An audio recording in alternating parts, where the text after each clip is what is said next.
Fargodome filling in nicely for this final regular season home game for North Dakota State.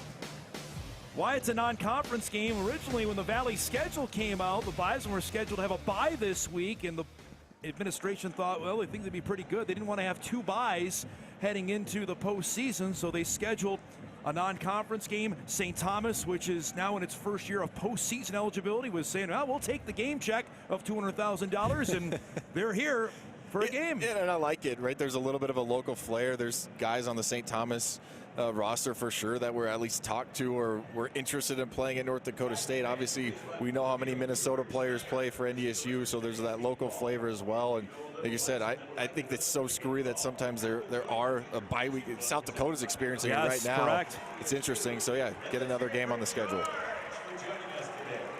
We're getting ready here for the Kraus-Anderson coin toss. You can see, look at that group of seniors, how much they have gone through, from Cole Payton sitting for 4 years to get his chance. Chris Harris was a walk-on here that became a team captain. Logan Kopp has been playing for the better part of 4 years, and Jackson Dutenever, no surprise, he got the loudest ovation from Mandan, North Dakota. Yeah, you're right. I mean, he's in-state prospect, but what he had to go through for that injury and wondering if his career is going to get cut short, and you're right. And now we're approaching, you know, it's now that time where every time there's a senior class that comes up, you're talking, they stuck around. Yeah. I mean, there's definitely guys, Bryce Lance maybe at the top of that list, Cole Payton for sure, guys that could have left, and they stuck around. And I mean, certainly as an alum, I mean, that makes you proud that those guys decided to stay here at NDSU. Tyler Downs, our referee, to handle today's coin toss.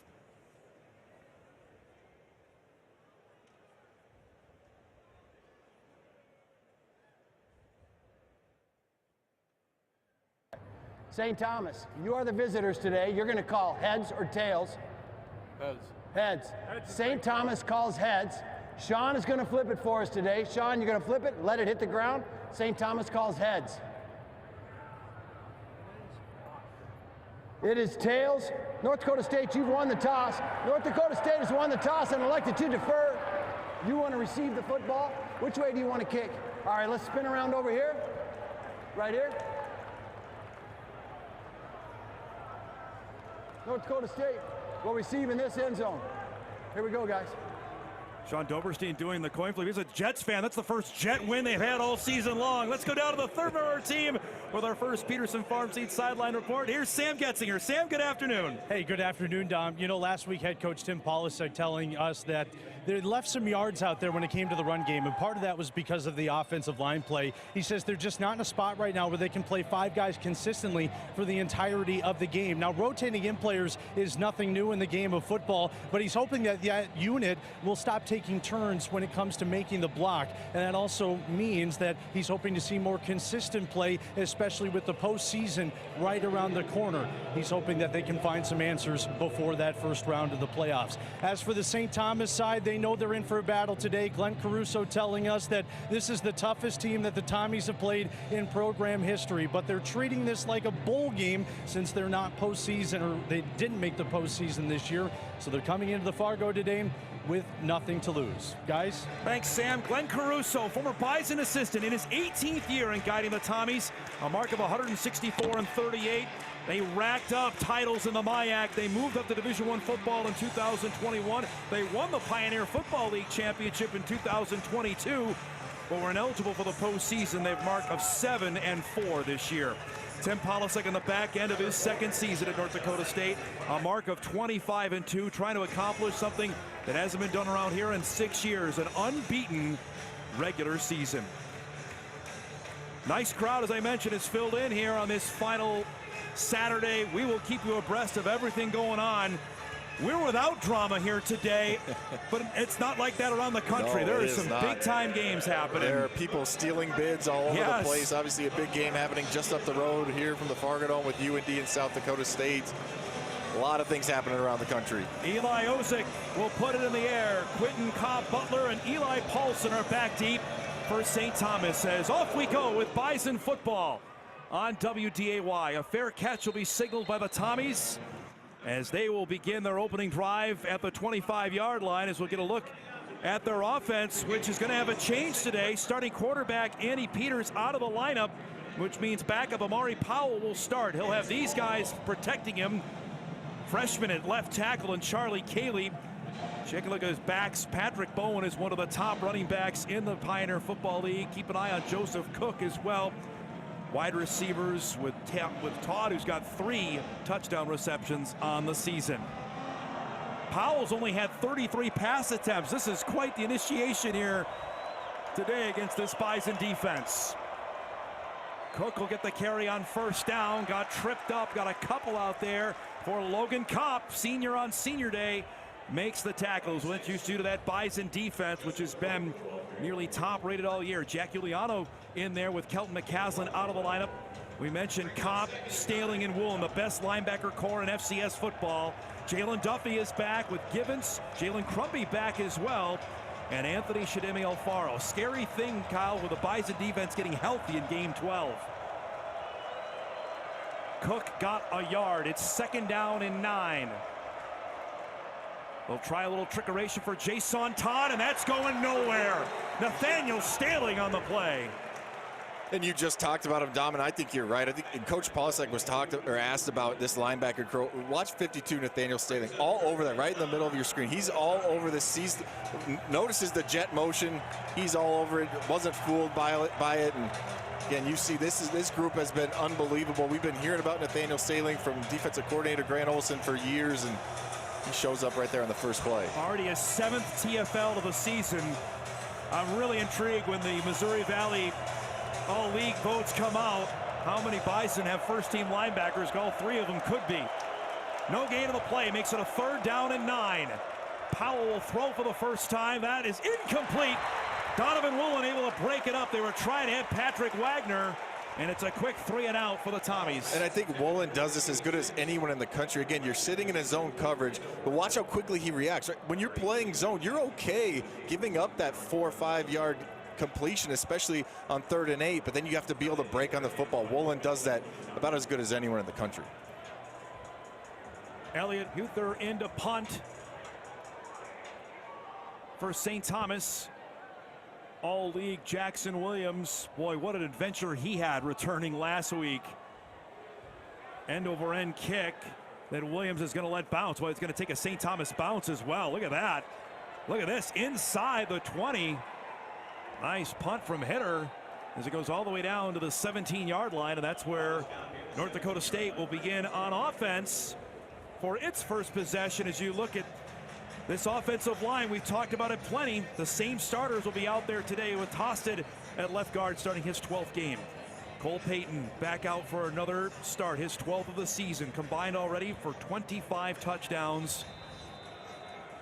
Keep an eye, of course, on Bryce Lance and Raja Nelson. Lance, who got into the end zone last week, that ended a 4-game touchdownless streak. It's spotted at the 18-yard line as Payton will sling it on first down. There's Raja Nelson, the 6-year senior, up with the reception. They'll mark him down to the 25-yard line before he is brought down by Joseph Abeto as you meet the St. Thomas defense. Cole Sneed, him on the outside for St. Thomas with 4.5 sacks on the season. The linebackers, Ryan Seaver is probably their best player, number 10. He's the leading tackler from Benilde St. Margaret's. And you saw Abeto make that play on the back end. 8 to Raja on first down. Here's Barika Penu. Look at the cut. Makes another one miss. Look out. Penu into the open field. Can anybody catch him? Down the sideline. No. Touchdown. North Dakota State. How about a 74-yarder on senior day? There's the home run hit. We talked about this before the game, Don. You said this might happen. I'll give you credit. You called this out. Watch his zone play to the outside. Look how many cuts. Look how many guys he makes miss right here. And I love this cut right there in the open field against the defensive back. And then he just runs away from everyone. We talked about how well he's done in the red zone. Hadn't necessarily seen the home run hit. Well, it didn't take long, and we saw it here today. His 18th touchdown of the season. 74 yards. That's a new career long. Got an official that's down on the far side here. I didn't catch the end of the play. We're going to take a timeout here with 12:32 to go in the first quarter. The Bison on the board. It's 6-0 NDSU.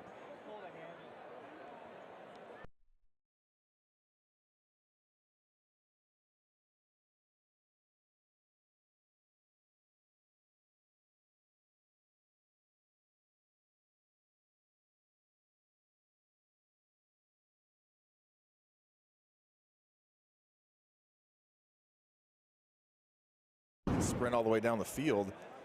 Dr. Pyatt's going to go over and take a look as well as they'll attempt this extra point from Ozick.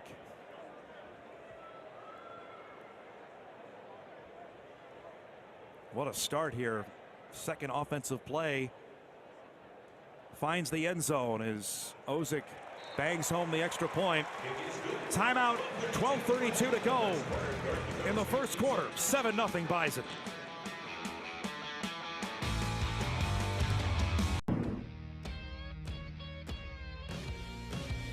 Bison football is brought to you by Shields, a proud partner of Bison Athletics. North Dakota State needs all of 2 plays, 82 yards, 48 seconds off the clock. Barika Pedu's 18th touchdown of the season, a 74-yarder to make it a 7-0 North Dakota State lead. Got to feel pretty good on senior day for that young man. As Ozick bangs another one into the back of the end zone. He's nearing 50 touchbacks on the season. As St. Thomas comes on the field, here's a word from the Bank of North Dakota. Bank of North Dakota wants you to be confident with your student loan decisions. Before applying for a Federal Plus or private student loan, compare all of the benefits and terms with B&D's student loans. Visit bnd.nd.gov/confident. So the Tommy offense will come out for its second possession. St. Thomas has traveled coast to coast this year, Kyle, from San Diego to Florida to New York. That's the Pioneer League is far flung from the middle part of the country everywhere. You're going to put on the miles playing in that conference. Powell, a native of California, will throw here on first down. That broke it up. Woolen was in the area. Boy, he's flying today. Yeah, and Powell is lucky that this one falls to the turf. You're right, Woolen was all over this. A couple different Bison defenders. Nathaniel Staling, I thought initially that one's thrown to the inside receiver. He's running the other way for a touchdown, but once again, these linebackers continue to show up defensively for NDSU. Powell has played sparingly over the last 3 years here with the Tommies. Started 6 games back in 2023. Career high of 179 yards in their win over Valpo that season. Back to Cook here on second down. Woolen was in there along with Ryan Jones.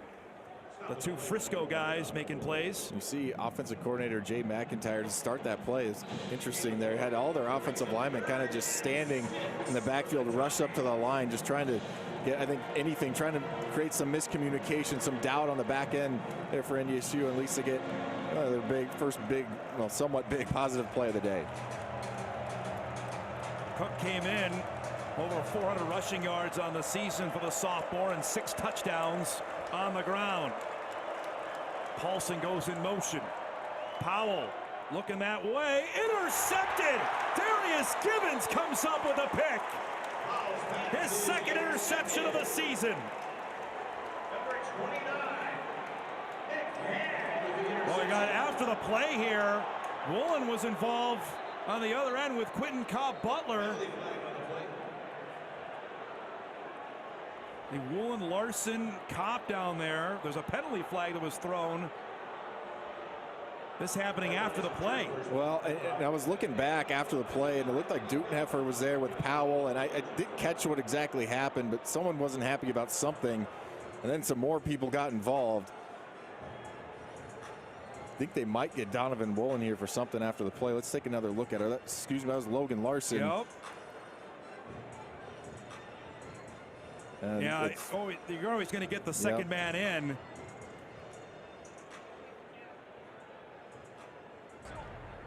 The result of the play is an interception. After the play was over, unsportsmanlike conduct foul. North Dakota State, number 1. His first of the game. That 15-yard penalty will be enforced from the dead ball spot.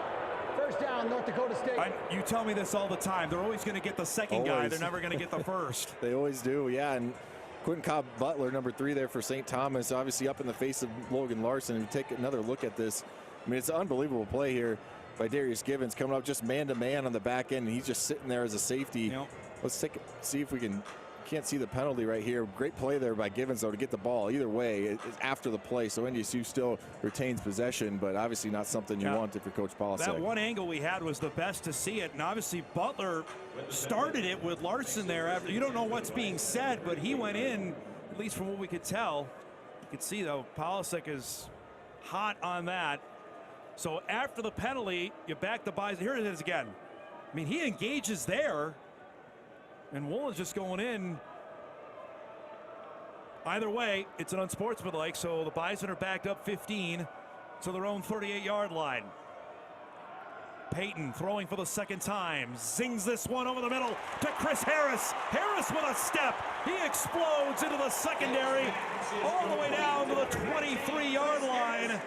That's been a gain of 45. Well, and it starts up front. Cole Payton had all day to throw this football right here, and we talked about this off the top. The Tommies came into this game with 30 sacks. They love to bring pressure. When you bring pressure, you pick it up as an offensive line or as an offensive unit, and you give your quarterback time, he's going to pick apart, especially a guy like Cole Payton. You're going to pick apart that back end, and that's exactly what he did right there. Longest reception of the year for Harris, who's looking for his first touchdown of the season.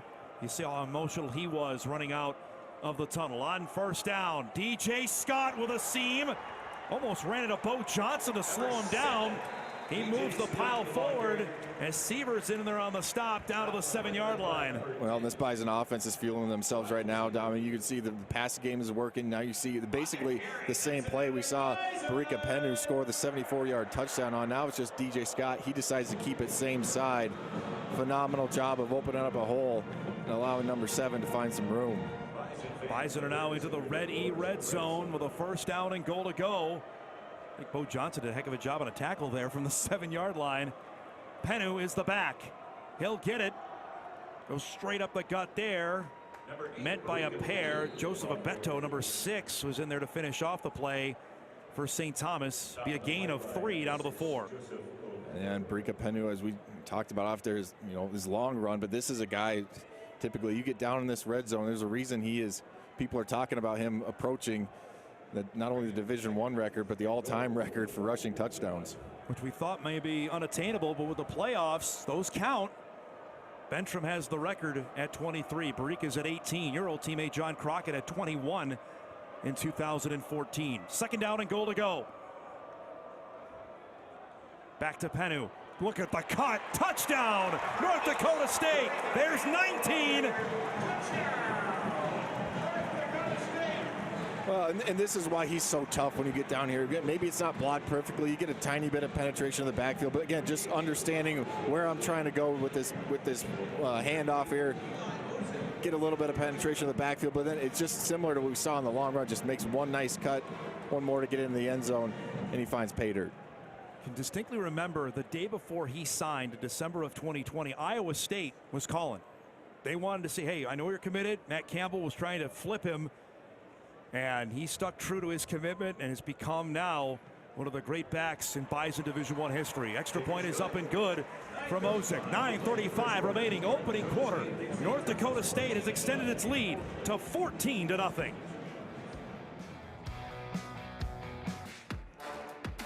Bison football is brought to you by Sanford Health. We deliver exceptional health care. Here for all, here for good. Sanford Health. North Dakota State in the end zone for a second time. Barika Penu, 4 plays, 62 yards, 208 after the Darius Gibbons interception. Penu with his 19th rushing touchdown of the season makes this a 14-0 Bison lead. Osick adds another touchback to the pile. We'll check in down on the field with Sam. Well, Don, this is a very packed and high-energy sideline over here for North Dakota State. After the events of that last drive defensively for the Bison, the effort while they were back here on the bench is just to reel everybody back in, get back into the flow of the game. Defensive coordinator Grant Olson absolutely pleased with what he's seeing so far. The message, just keep on playing smart football. I have to imagine everybody saw what happened on the sideline, Kyle. Is exactly why he was trying to reel him in. And you're right. I mean, it's one of the things. I think Woolen just came in a little bit too fast. I don't think he had any intention of knocking over Cobb Butler. But yeah, it's one of those things, just second guy in. After the touchback, third possession for the Tommies. Back to Cook on first down. Gets a little bit of head of steam here as he gets out to the 30-yard line. Woolen in there on the tackle after a gain of 5. Yeah, and this is what you need to do when you have a backup quarterback. You got to be able to run the football. And now they've fell behind the chains a couple different times. Putting Powell in 3rd and long situations is not where you want to live if you're Jay McIntyre and head coach Glenn Caruso. So getting something positive on first down gives you the ability to stay ahead of the chains, open up the playbook a little bit. The St. Thomas team scheduled, went out to Idaho, lost a close one to start the season. They knocked off Drake a couple weeks ago as they keep this on the ground with Powell, which opened, I think, some eyes. We know Drake is one of the best teams in the league, that if they would have won last week and had Drake lost, they would have won the Pioneer Football Championship. Yeah, you're right. After that game against Drake, and they had to do that in the snow as well. Give them a ton of credit. That was an ugly football game. It rained, turned into snow. They found a way to come away with a win on the road. They had everything in front of them. And you said Glenn Caruso done an unbelievable job at Division III. He's already won the league when they were ineligible. Got high hopes for what they can do in the future here in that PFL. 3rd down and 3. St. Thomas already 0 for 1 on 3rd downs as Powell will roll out, goes down the field. He's got Jayshon Todd there who makes the reception. Jones will wrap him up, but not before he gets down to the 40-yard line. Big play here, a gain of 28. Yeah, great play call. They bring Jayshon Todd. You see him right there, number 4, come across the formation, and then just gets behind the defense with the play action, get him out on the bootleg, get him lined up against Ryan Jones there at 27, and then Powell does just enough to get him the ball. Todd's one of their home run hitters. Grad transfer. First time the Tommies will play from the Bison side of the field at the 40-yard line. Powell slings this over the middle, hits his tight end on that one. A.J. Borman gets blown up there. Boy, a late hit. One of the offensive linemen clocked Woolen. It was Morrison finishing him off. Yeah, this is where NDSU is going to take. They're not going to be happy about this. Watch 78 coming right here at the end. At the end there on Donovan Woolen. That's a big man coming in at 6'5", 347. There's a gain of 8 on the reception to Borman.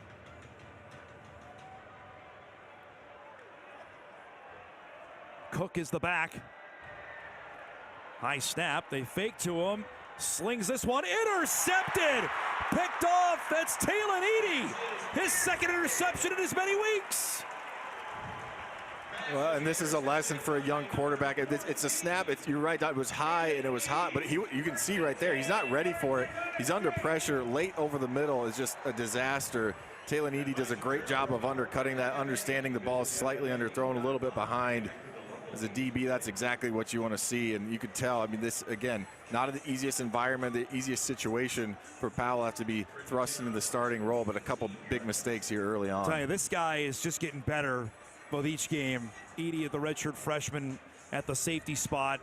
We were talking last year, what are they going to do? That Sam Young's out, Wisniewski transferred. What are we going to do on the back end? Boy, they have produced some really good safeties. From the 18-yard line, Penu this time is wrapped up for the first time in this game. Ahmad Muhammad on the tackle for St. Thomas. Yeah, and we've seen this a couple times of them getting some penetration, but the good job here by Muhammad of finally getting their hands on Barika Penu, not allowing him. He's so many times we've already seen early in this ball game where he makes that first guy miss, but good job there by 91 getting in the backfield and keeping his hands on him. Penu still got a yard on that play. It's 2nd down and 9 as we click down to 6:15 remaining. Opening quarter. Peyton wants a deep ball here from Mekhi Collins off his fingertips. That would have been 6. Well, you're right. And again, once again, see Barika Penu pick up the blitz there, do an unbelievable job, and you get one-on-one, and that's just one. There's not a lot to say, not a lot of analysis needed. That's just one Mekhi Collins is going to tell you he's got to come up with. Just short-handed it just a little bit. Junior from Mankato, Minnesota, was looking for his first touchdown in about a month and a half. 3rd down and 9 for the Bison from their own 19-yard line. It's the first time they've been in 3rd down yet in the game. Peyton wants a deep ball for Bryce Lance, and he's got him. Lance, see you later. 9-5 touchdown. it's just becoming a little bit too easy. And again, I get to say it over and over again. Is Trey Lance likes what he sees from his brother right there. If you're going to bring pressure against NDSU, you better get home. And they almost get there for Cole Payton, but then again, this is just too easy. Bryce Lance just absolutely running by everybody. You just missed the one to Mekhi Collins. Bryce Lance wasn't going to let that one get away from him. 81 yards, his longest receiving touchdown. That touchdown streak is a thing of the past after being held out of the end zone for 4 straight games. Now 2 in as many. Extra point up and good from Ozick. 5:58 to go, opening quarter. The Bison have exploded out of the gates. It's 21-0 for the home team.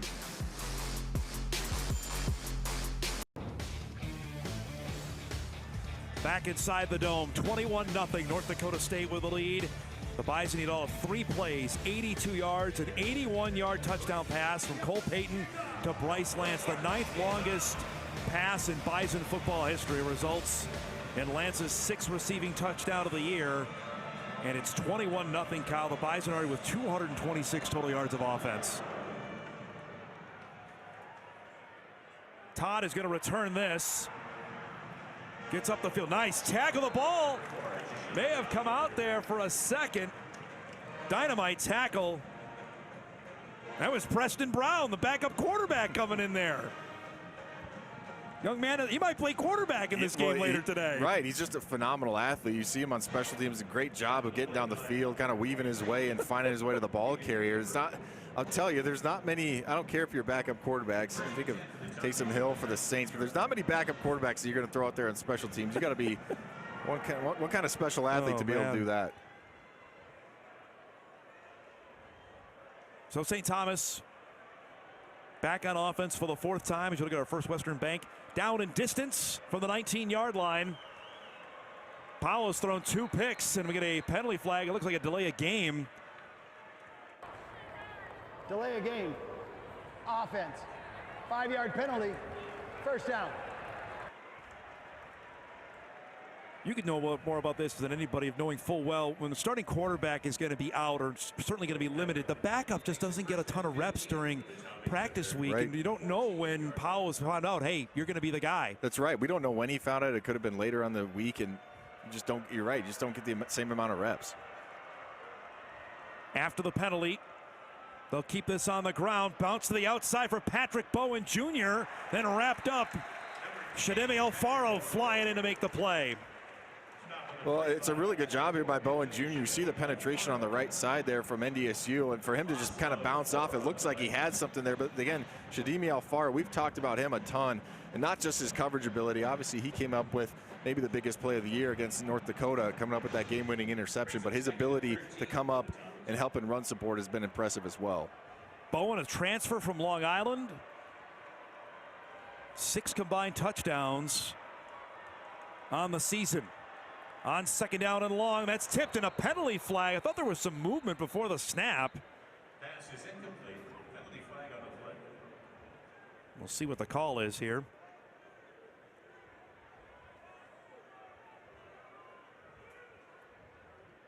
Sure, if it was an illegal shift maybe on the Tommies.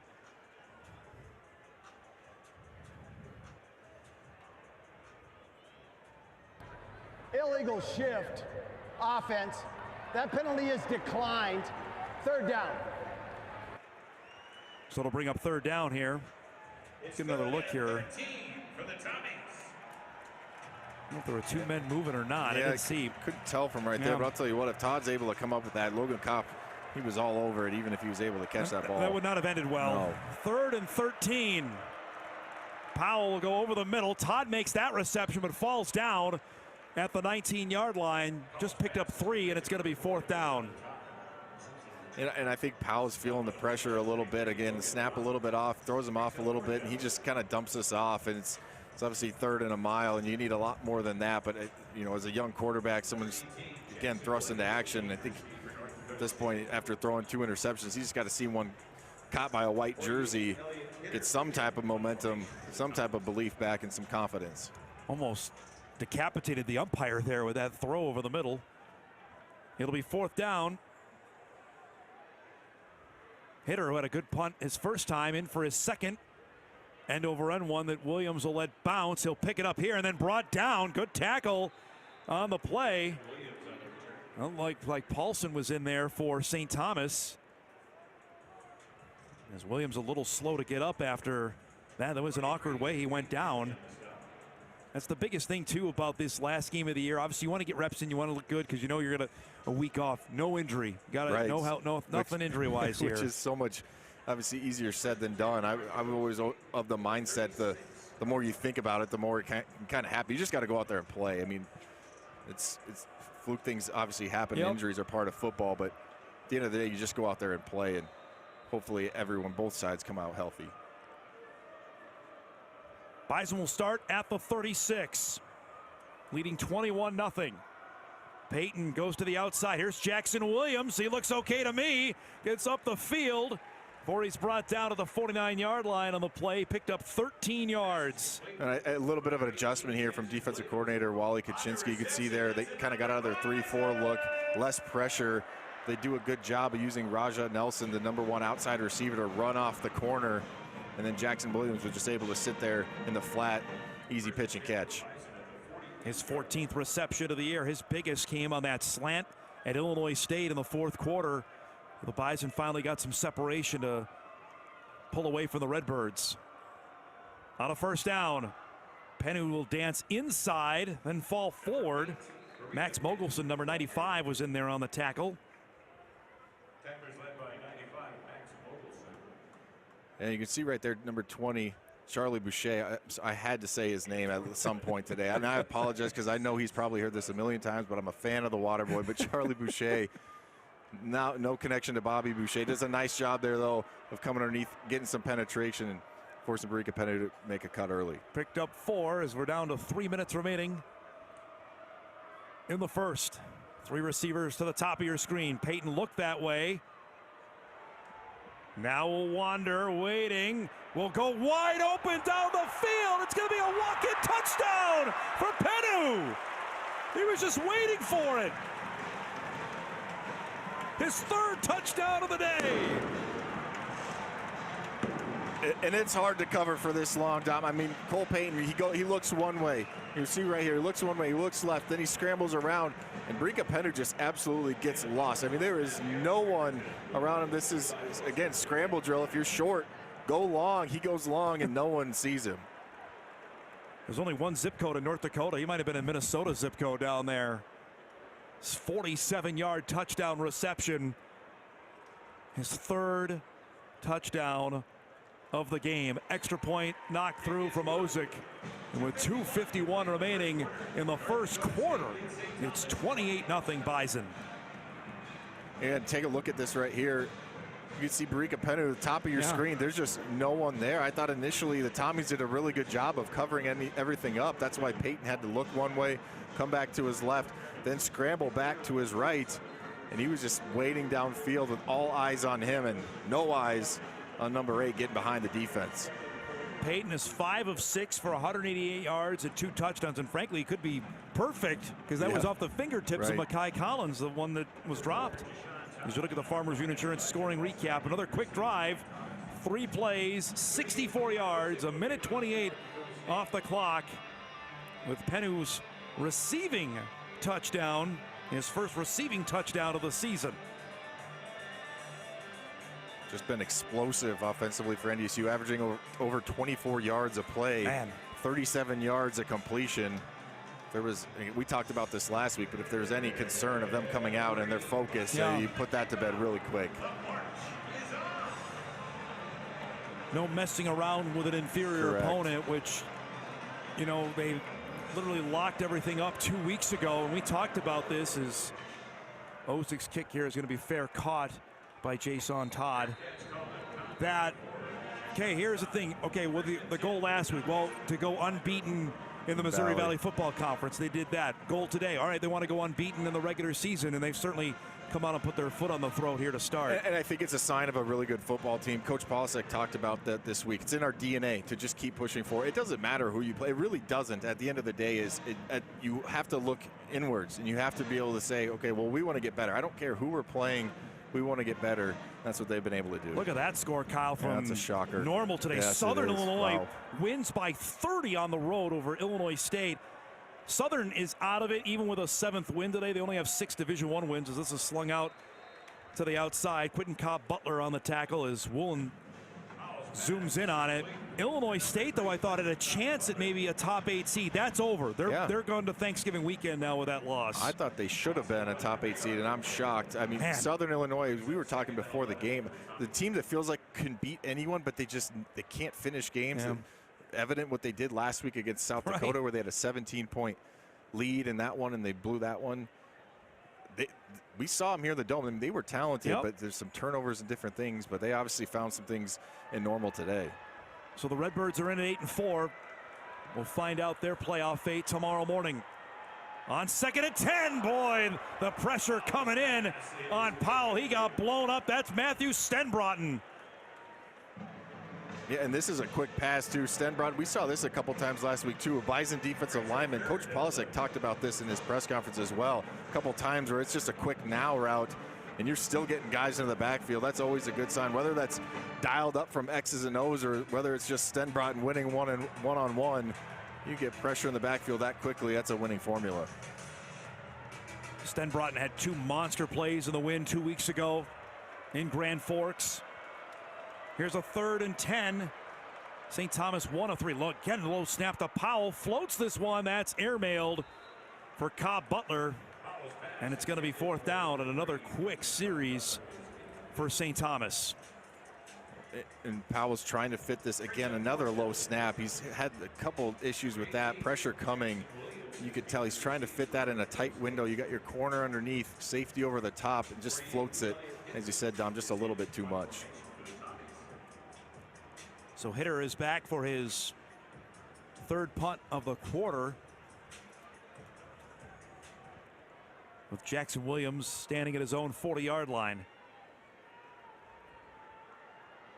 Floated with that, boy. Preston Brown was in there. Good punt this time as Williams is all the way back to his 25-yard line. Got hemmed in there, and he's going to get pushed out of bounds. Got out to about the 33. Looks like a late penalty flag was thrown over there, too, on the far side. Couldn't tell what was happening over there. Yeah, there's been some chippiness kind of early on, especially after that Donovan Woolen penalty. We saw both sides, offensive linemen come jumping into the pile late.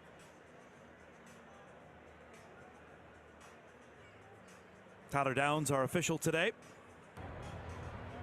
After the play was over, unsportsmanlike conduct foul on the return team, number 17, his first of the game. 15-yard penalty from the end of the run. 1st down, North Dakota State. That's Isaiah St. Romain on the penalty out right there. Yep. Well, if you wanted something to talk about with your coaching staff, I know it's well, you got 2 of them now. That's right. Got to keep your cool. Yep. Saw that last week with Jackson Williams getting flagged on the throwing the football after the kickoff or the punt return. So that'll back up North Dakota State to its own 20-yard line, up 28-0. Peyton changing the play. Hand off to DJ Scott. Look at the hole here off the left side. Cuts back in and finally brought down on the play. Not before he gets out to the 35 is Finley in there on the tackle. Well, this is a good look at him. You see Trent Fraley pull around there, and you just see how wide that gap was. I believe that was Carson Williams, the tight end on the outside, able to push that edge defender even wider. And you bring Fraley around. A nice run there by DJ Scott. Update from the Brawl the Wild game. A lot of importance on that. The number 2 seed at stake with Montana leading Montana State as they play in the 3rd. Gain of 16 for Scott. He'll get it again. This time met. Good tackle on the outside from Caden Nelson, able to wrap him up. Grad student picks up his 5th TFL of the season. Yeah, Caden Nelson and Ryan Seaver both 31 and number 10. Guys to keep your eyes on all over the field last week in a game against Presbyterian where they did not score an offensive touchdown. They had a pick 6. Defense did everything to try and keep them in that one, but again, we talked about it. two good linebackers on the St. Thomas side. Obviously, we know what NDSU has on their side as well. Under a half minute to go here in this opening quarter. 2nd down and 9. Low snap there for Payton. Gets this to the outside. That's hauled in by Williams. He gets pushed out of bounds out of the St. Thomas side of the field at the 48-yard line. That's a gain of 15. Yeah, good job here by Cole Payton. Like you said, handling the low snap. He's got pressure coming on his backside, and a nice job of getting that one out. We see Jackson Williams really finding some success here on that near sideline, the NDSU bench. Just kind of going upfield, stop route, and showing himself to number 9. And he, once again, easy pitch and catch. That ends an explosive opening quarter for North Dakota State. Big play Bison show up to start this one. At the end of one, it's North Dakota State 28, St. Thomas nothing. Second quarter is coming up. You're watching Bison football on WDAY.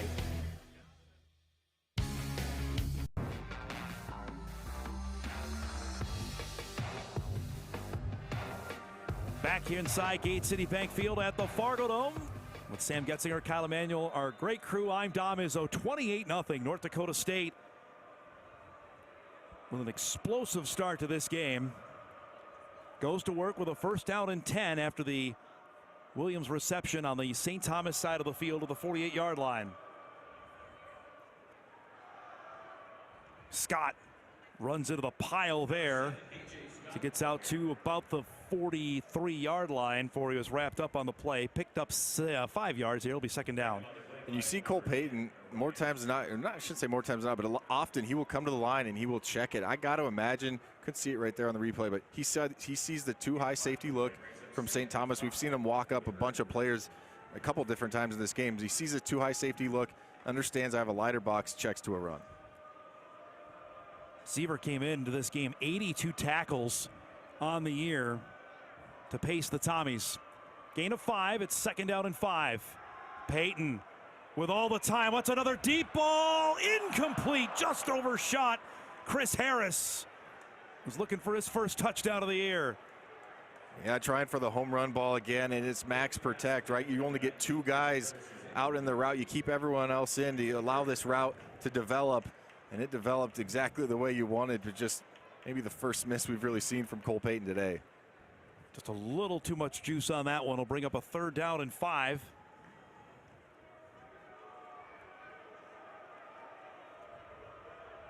This is the last day for voters who have votes for the Walter Payton Award to take everything in as well, with he and Bo Brungard from Youngstown State at the top. He wants another one. Wide open. Touchdown. Jackson Williams right in the breadbasket.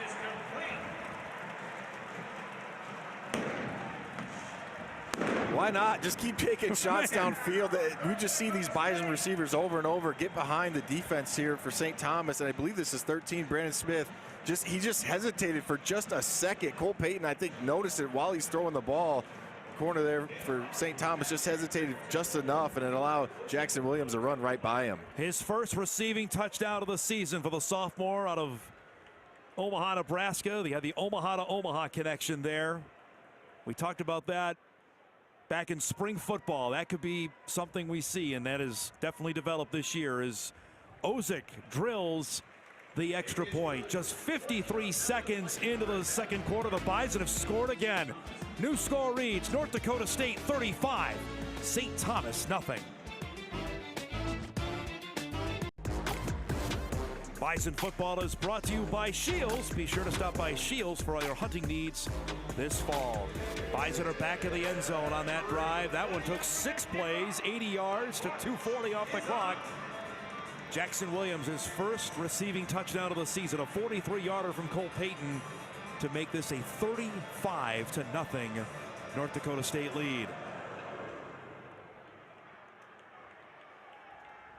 Todd will take this at the 2, cuts back in, good move there, then swarmed and brought down on the tackle. Peter Haugo in there on the stop for North Dakota State as St. Thomas comes on the field. A word from Shields. Okay, scrapers in the car, winter tires are on, shovels are good to go. But the kids need new jackets. Good thing there's Shields.com. Shields.com. anytime, anywhere. You know, I know you dealt with this more when you were playing the National Football, when teams either had stuff already clinched to how much your guys would play, especially if you had a bye the following week, as this is wrapped up, as Cook goes for about a half a yard there as Kopp comes in. There's always coaches weigh that about how much, my point is how much your starter is going to play, knowing the Bison don't play next week. They're not going to play a football game for 2 weeks. Yeah, I got to imagine Coach Polasek already had a plan in place. You know, first and foremost, you got to go out and you've got to perform. You got to be able to execute. But I have to imagine he already had a plan in place. Things go the way we want to. When we're going to start rotating guys, when we're going to get Cole Payton out of the game, right? I think there's already a plan in place, and it might have been the first half. See that 370 total yards as Cook goes off the right side, shakes off a guy. Woolen able to bring him down before he gets out, though, to the 32-yard line, or excuse me, 22-yard line, picked up 4. Yeah, it's a good job here by Cook. Again, against a really good player there, and Nathaniel Staling shaking off one tackle, at least getting to the outside and make this a little bit more of a third and manageable. But yeah, going back to your point, Don, this might be one of those things where Coach Polasek said, hey, starters, I don't care what the score is. You're going to stay in. You're going to be in the entire first half. I don't know. We'll see it when they start to roll guys in potentially. But it might have been one of those things determined before the game even started. See, Nathan Hayes is getting loose down here in front of us. We'll see when he gets in. It's 3rd and 6 as Powell, that one incomplete. Todd was the clearest receiver in the area, but a little miscommunication there, and it's going to be 4th down. Yeah, and Grant Olson brings the house here, and Jayshon Todd trying to kind of you see 4 at the bottom of your screen, a little in and then back out, and the timing is just thrown off with the pressure there from NDSU, and Powell unable to find him. Glenn Caruso back in this building for the first time in over 20 years. Former assistant under Bob Babich has turned this program into a behemoth, so much so in the MIAC they were asked to leave the conference. They were so dominant. That was part of the St. Thomas strategy of moving up to Division I in all sports. As Hitter nails a good punt here. It's going to take, though, a Bison bounce and be downed at the 37-yard line, as we'll take a timeout. 12:31 remaining in the first half. Bison with the football and leading 35-0.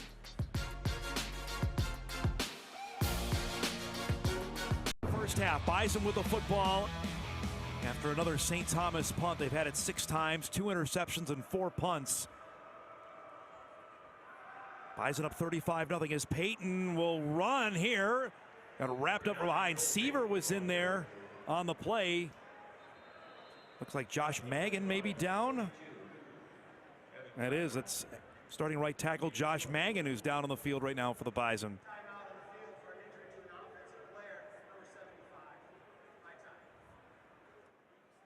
Magan, who started all 12 games on the right side, a converted defensive lineman. Did not play offensive football until last year. Timeout here, 12:19 to go in the first half. Bison up 35-0. Back inside Gate City Bank Field at the Fargodome, Josh Mangan needed help coming off the field. Could not put any weight on that right foot. Looked like he got rolled up on. So we talked about this in Bison game day with the tinkering in the O-line. Bo Johnson now slides over to right tackle. True freshman Ryan Babbitts is into the game at left tackle for North Dakota State.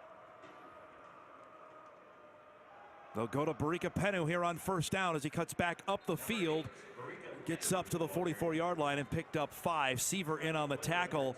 We've been talking about this O-line combination for a bit. Now, if this is serious to Magan, this might be the look they go with. Yeah, and it's an advantage of being able to rotate people, right? I know there's obviously the negative sides, and people are wondering, well, why can't you just find 5 people? Well, one of the huge advantages is if someone does go down, you've already shuffled plenty throughout the season, so guys are definitely comfortable playing in different spots throughout this offensive line.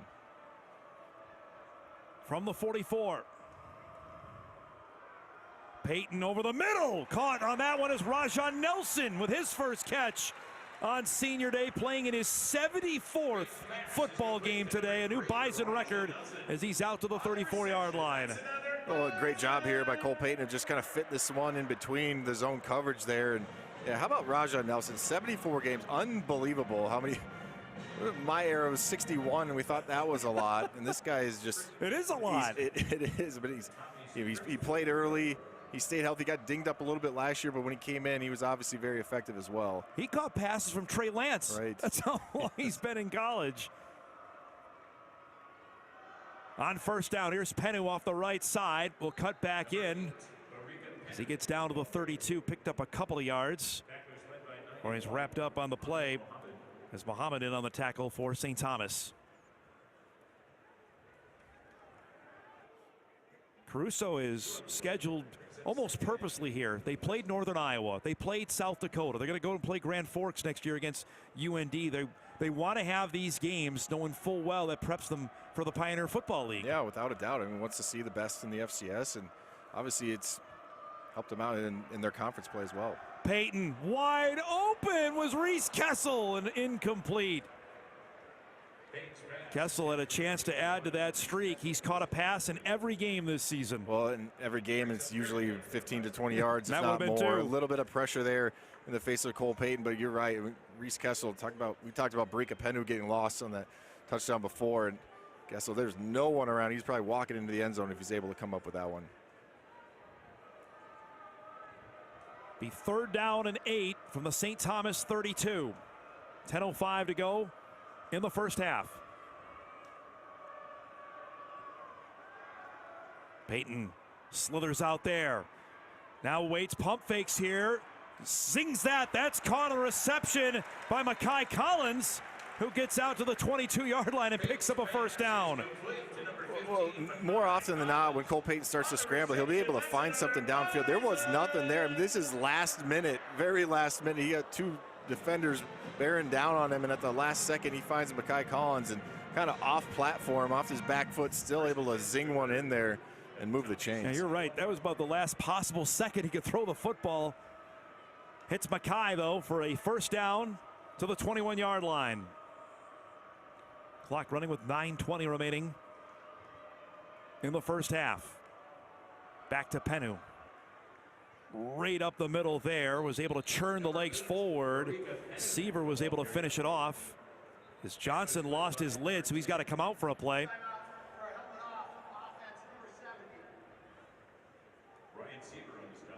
That means Nate Steckloff will have to come in as the Bison into the red zone here. Well, let's continue to shuffle along that offensive line. Yeah. What I was asking about is you see Magan there in some serious pain on the sideline talking with Dr. Bruce Pyatt. With Peyton being left-hander, that meant is we get a whistle here. And a timeout going to be taken by St. Thomas as they'll spend their first of the half. That with Peyton being left-handed, that meant the blind side suddenly became the right tackle. Correct. Which I don't know if that meant more pressure on the right side, that Mangan has held it down through all 12 games so far this year. Without a doubt, right? It creates that blind side, as you see right there. Not a good sign for NDSU. We saw him get rolled up there. Yeah. Young man from Shakopee, Minnesota, came here. Actually, you think about this, Kyle, not too long ago, he was a defensive back in high school, which is scary for the size of he is. But he came here to play defensive line, wasn't going to move up the depth chart. They asked, hey, why don't you come play offense? He did that last year and played it well enough to earn the starting spot at right tackle. Right, and shown his versatility, and there's been a couple of different guys throughout NDSU's history, even go back to my time, and have been able to do that and find success. And I think he's done a nice job, as you mentioned, for the most part, protecting that blind side. Now they continue to kind of rotate guys in, and that's probably why you see Bo Johnson, where I think they probably feel like is their best offensive lineman at times, moving over to that right tackle spot as well. And for people that have not been watching Bison football maybe this year first time, Babbitts is the future.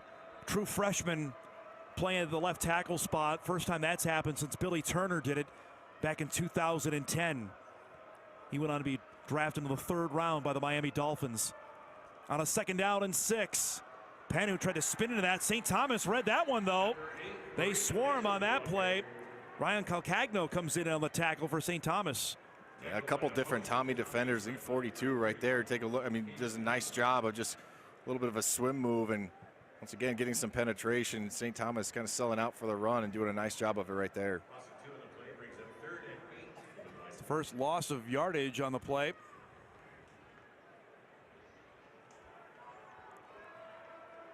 Be a 3rd down and 8 from the St. Thomas 19. Bison so far 3 for 3 on 3rd downs. Play clock down to 1 here. Barely got it off. Peyton surveys. Look at the time. Just waiting. Now we'll run with it. And he's going to get brought down from behind on the play. Good tackle. That's Evan Tyler who was in on the play. And it's going to bring up 4th down. Yeah, 2nd time we're calling Evan Tyler. Not often you see Cole Payton get brought down from behind. And good job of just continuing to fight. You're right. I mean, he had all day. He's coming all the way from the other side, going against Ryan Babbitts and just continuing to run, continuing to pursue.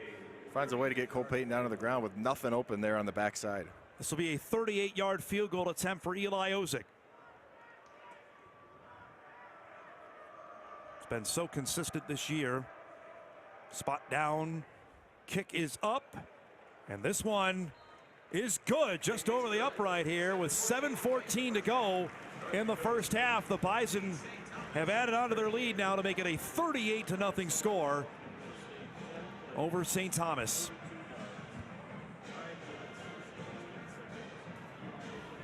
Ozick's been so solid this year, adds to his point total. St. Thomas about to get the football. Let's go downstairs for a Peterson Farm Seat sideline update. Here's Sam. Well, Dom, you know, there's a pretty unique thing happening over at the St. Thomas sideline that's been going on throughout the year. Glenn Caruso in his 17th season. Not far behind him at any moment is his daughter, Anna Caruso. She's a part of the Tommy softball team, but she is also a big part of the coaching staff here. She helps dissect the tendencies of opponents throughout the game and is a big part of the decision-making late in drives for the team. She actually worked for the Vikings as well for a couple of years in their operations department. It's an interesting story with her. She went growing up asking, do I really have to go to the games, to now being a big part of the decision making for the Tommies. That's awesome. That's a great story. Now, football brings families together, Kyle. That's awesome stuff. 38-0 the score. Fair catch going to be signaled again by Jay-Sean Todd. So St. Thomas will start at its 25-yard line. If you look at the Farmers Union Insurance scoring recap, 10 plays, 42 yards, 5:17 off the clock. Eli Ozick banging home that 38-yard field goal to make it now a 38-0 North Dakota State lead. Tommies are changing up quarterbacks here. Ryan Jackson will come in after the first few snaps or first few drives went to Powell. He'll sling this to the outside to Todd. Boy, listen, did an own spinorama on that for Najee Nelson. Will throw him out of bounds. That might be their best pass play, though, of the game. Yeah, without a doubt. I was just going to say, good start here for Ryan Jackson. Nice play fake there, and then an absolute dart to the outside there to Jay-Sean Todd, something they just haven't really been able to get going at all with the 2 interceptions. Powell just struggled a little bit throwing the football, so I like the move here from Caruso, Coach Caruso. Why not give someone else a chance, and a good start there for Jackson. Redshirt freshman from LaGrange Park, Illinois. Gain of 9.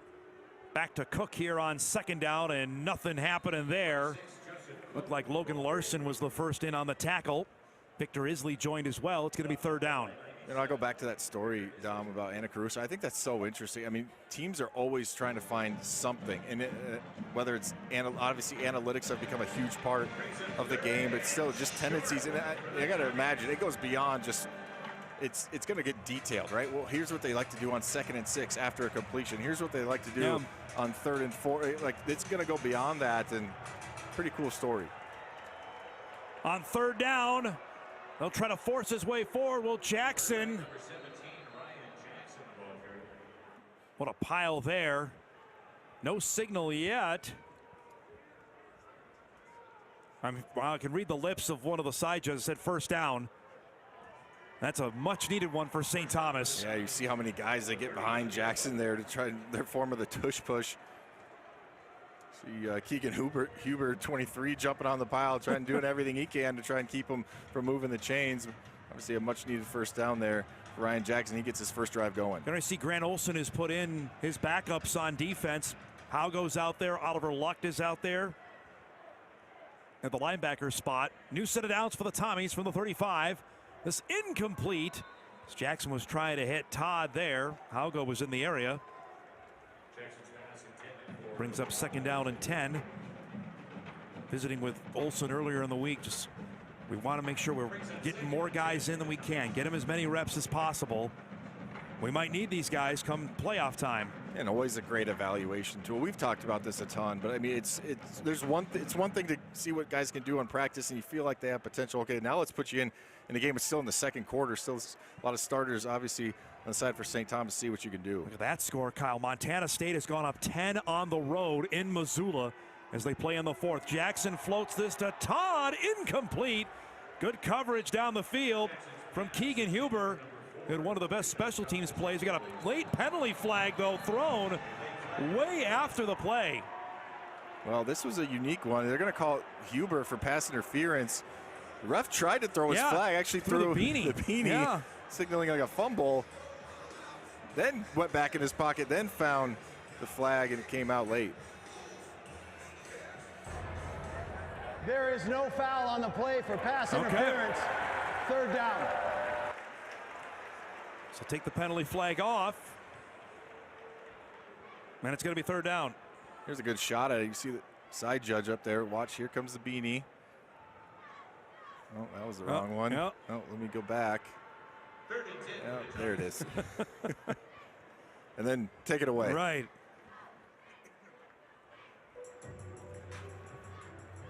Glenn Caruso has been on the other end of teams getting up big, especially in this building. There's a former assistant here, and he's certainly seen some lopsided scores his time as head coach at St. Thomas. It's 3rd and 10. Jackson rolls, goes down the field, way out of bounds for Todd.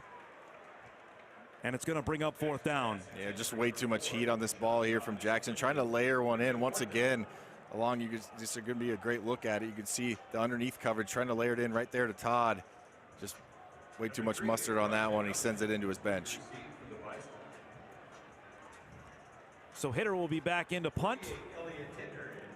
Raja Nelson back for the Bison at his own 24-yard line.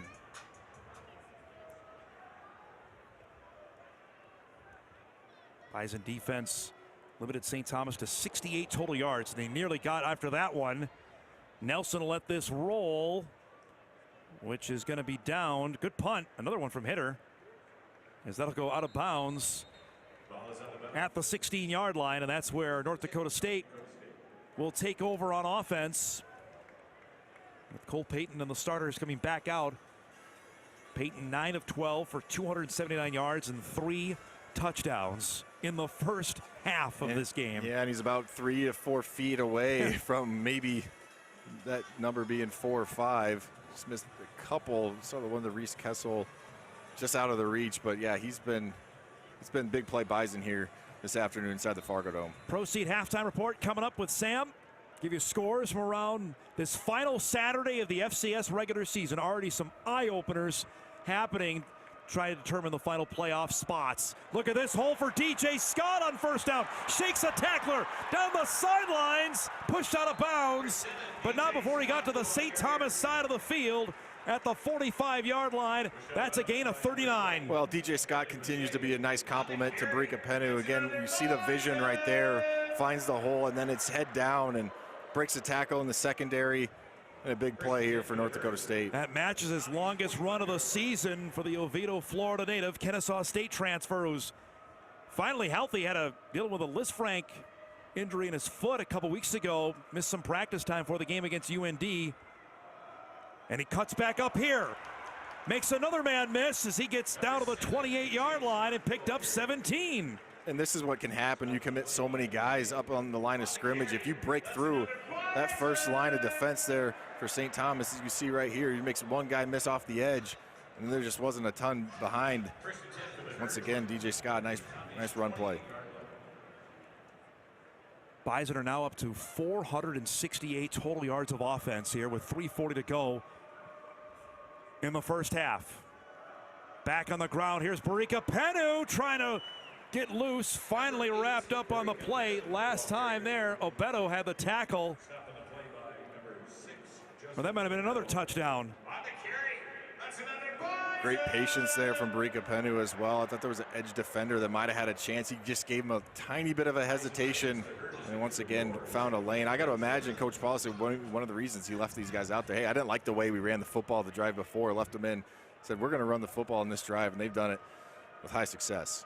Bison back into the red zone here with a 1st down and 10 and a timeout taken by St. Thomas with 3:03 remaining in the first half.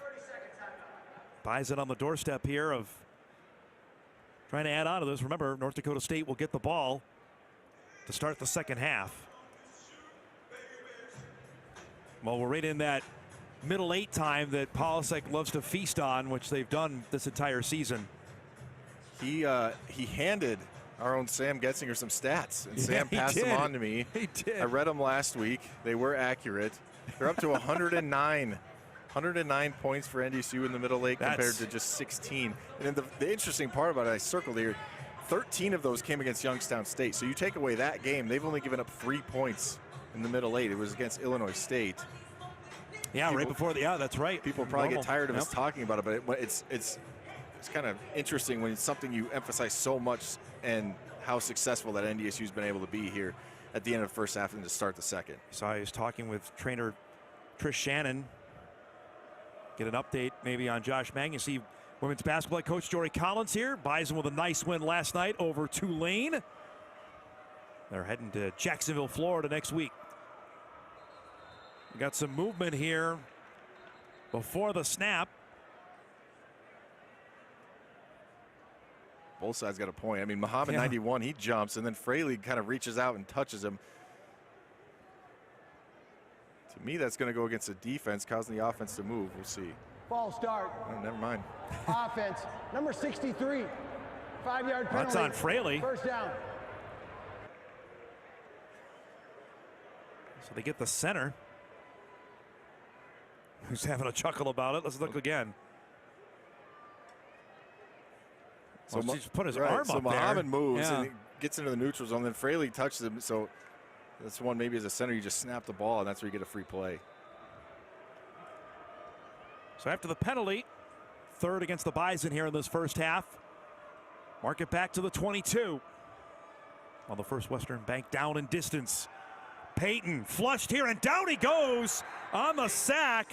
St. Thomas brought it. Charlie Byrne was in there along with Seaver. First time today they get to the Bison. Yeah, look, a couple different guys came off the edge there, and again, we talked about this. This is what they do so well, and they have that 3-4 defense, and a lot of times they'll show one side. They'll bring pressure from the other. They kind of do a really good job of not letting offenses get settled in and understanding where maybe that 4th or 5th rusher is coming from. Loss of 7. Bison going the other way here. Now 2nd down and 22. Seaver picks up half a sack. He's got 2.5 on the year. Back to Scott. Look at the hole there on the left side. Scats forward for a few. Looked like Nash Ticky was in there, number 30, the first to wrap him up, and it's going to be 3rd down and long. Well, it was a great job of getting a push along that left side of the offensive line for North Dakota State. I think you're right. I think Ticky coming up, or whoever it was coming from that safety position, did a nice job of closing that one down because it looked like there was going to be even more there. That'll bring us to the 2-minute timeout. 2-minute timeout. North Dakota State driving, leading 38-0.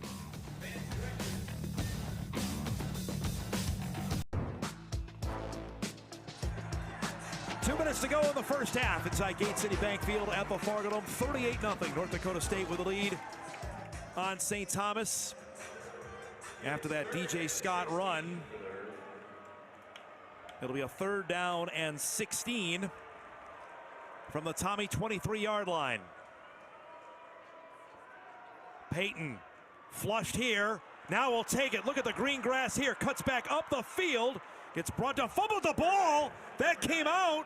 St. Thomas is on it. No signal yet. It is. It's Tommy football. Payton fumbled it. And St. Thomas comes up with it. That's recovered underneath there by Brandon Smith. And once again, it's great pursuit here from St. Thomas because Cole Payton, you're right, he has a lane, but it's so hard. This is where it happens more often than not when you're starting to go to the ground. and someone comes up from behind. Now, it's tough to tell right there when that ball came out, whether his knee was down. Yeah, they're going to look at that, Kyle. Field is a fumble recovered by St. Thomas. That play is under further review. That angle was not definitive. I can only tell from up here the ball came out. So he's down there. The ball is out. I still don't see the ball. Again, the ruling on the field is a fumble. Those two angles are not going to be definitive enough there. I agree. Well, his knee is down there. Right Where's there. the football? It looks like knee is down there. Can't tell if the ball was jostling. Right, it's tough to tell. Yeah. I mean, obviously the ball's in his left hand there. It looks like he still has it secured when he goes to the ground. But again, you're gonna have to. It's got to be definitive. Either way, great hustle there. Again, St. Thomas went all out, brought pressure, got a guy into Cole Payton's face. He did a nice job of evading the rush, getting downfield. Would have been close to a first down. But then it was the pursuit from the back end. I think that might have potentially knocked the football After out. review, the ruling on the field is upheld. Okay. First down, St. Thomas. I don't know if they saw just a clear enough angle to overturn it. Again, they call it a fumble on the field. That's the first fumble lost by the Bison offense all year. The first fumble they had was last year on the Jackson Williams special teams. Yeah. That came last week. That's super enhanced there. That looks like ball secure, elbow down, but see, they're looking at Peyton's right eye there is what both Trish Shannon and Dr. Pyatt were looking at. This play gets blown up there. Jackson ran into his own running back as Bowen gets swallowed up. Looked like Vanderpool might have been the first to hit him. Yeah, a little bit of a disaster right off the start. Runs into the fullback, gives it to Bowen, and then there's 3 or 4 green jerseys already into the backfield. Bison take a timeout here. 30-second timeout. Trying to maybe steal an extra possession here with 1:29 to go. You're going to add a few seconds back onto the clock with a second down coming up as we see Nathan Hayes starting to loosen up. That was a rare trip. I don't have the stats right in front of me. That was a rare trip for NDSU into the red zone where they do not score. Now, we talked about it against UND. They were 1 for 4, but they got 3 field goals out of it, right? So you look at that stat, still scoring-wise, they were 100%. I believe there was only 2 or 3 times this season they got into the red zone and didn't come away with any points. Yeah, it was one of the rare times, exactly right, get nothing out of it.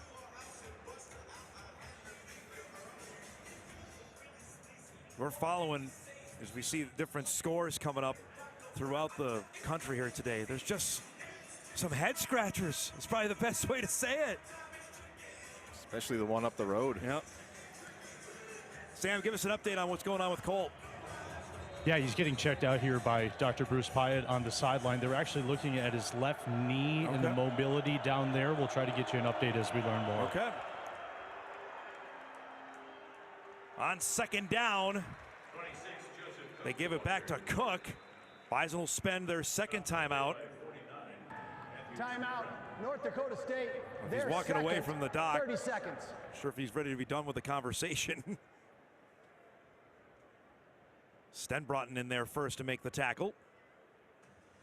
I got to imagine well, we'll see. Maybe they let him finish up the half, but I got to imagine that might be the last we see at number 9. Yep. Talking there with Finn Diggins, the Perham native who we saw so emotional back against Southern Illinois, Kyle, a month and a half ago, where he thought his career was going to be done. He got some great news that he's going to be able to come back and play. We'll likely see him back out on the field here in 2 weeks for the playoff opener. Yeah, that's huge. They've been kind of thin at that tight end position. We saw him, Carson Williams, obviously, Reese Kessel as well, kind of become some weapons there for Cole Payton offensively. They're going to be happy when they get him back on the field. They got 2 back on second down. It's going to be 3rd and 10 from the Tommy 7-yard line. Noah Taylor into the game for North Dakota State at linebacker. Jackson will roll, looking for something into the flat. That's caught by his tight end, Patrick Wagner. Going to get pushed out of bounds just a yard shy of the first down. It's going to be fourth down. Well, it's a good job by Oliver Luck to see 55 on the bootleg drill. You have to almost abandon what your drop was going to be, especially in zone coverage, and it almost turns into man-to-man. So just chasing from behind does a nice job of shoving him out of bounds where he's able to move the chains. So it'll be fourth down. Bison will have one timeout to work with. As hitter back in. Look at that score. South Dakota State has gone in front in Grand Forks late in the game. The Jackrabbits trying to make the FCS playoffs and stop a 4-game losing skid today. Penalty flag on the play as Williams will do his best. Willie Mays over the shoulder catch there. He'll get swarmed and brought down. Good tackle. Paulson was in there, joined by Owen Lyons. We'll see what the penalty flag, though, is way back at the line of scrimmage. I think they're talking to Coach Paulson. I would assume that means it's on St. Thomas. If this is lined up off sides or in the neutral zone, that'd be a first down for the Tommies. Right. Might have been an illegal formation. Maybe someone did break the plane to the center.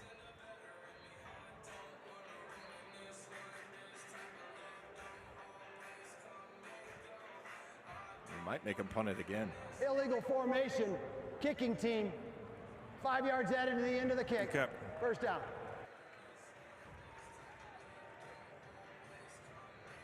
So they'll spot it now as they'll move it up to the 33.5-yard line. Bison have one timeout to work with.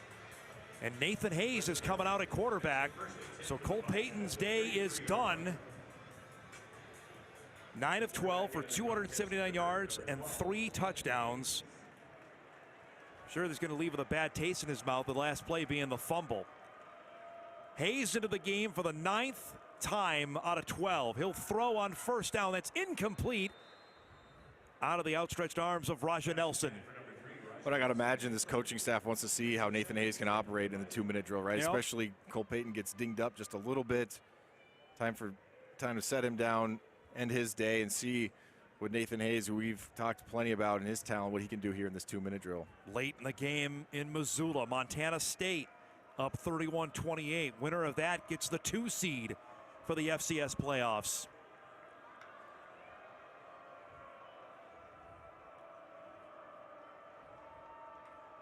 From the 33, it's second down and 10. Hayes to throw again over the middle. Zing that one. That's hauled in on the reception. Nelson gets that. Out to near midfield. That's going to be a gain of 14 yards. And they'll go hurry up here from the 48.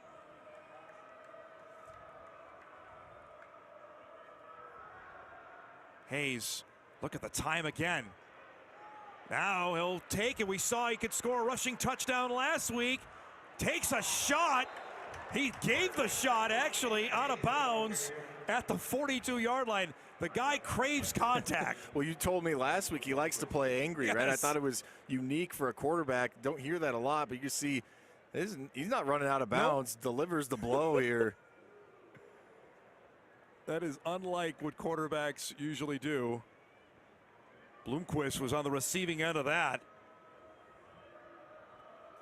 Gain of 8, second down and 2 from the St. Thomas 44-yard line. 49 seconds left to play in the half. Bison have a timeout in their back pocket. Hayes to the outside. There's Bryce Lance, makes a cut, and he'll scoot out of bounds.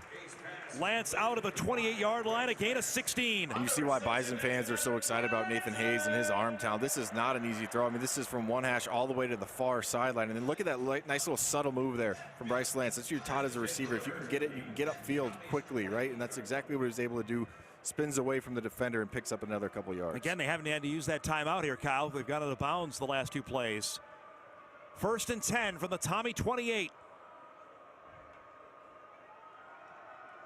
Hayes, this time to the other sideline. There's Chris Harris out of bounds. Another first down. They'll mark him out at the 14 and a gain of 14. Well, they've been able to soften up this coverage a little bit, especially with all the explosive plays. And now you're just seeing NDSU kind of press them downfield and then stop. And again, they make it.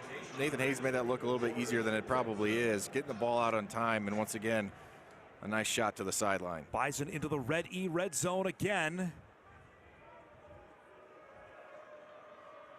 35 seconds to go in the half from the 13-yard line. At a timeout, St. Thomas will spend its final one of the half. 30 seconds. With the Bison driving here.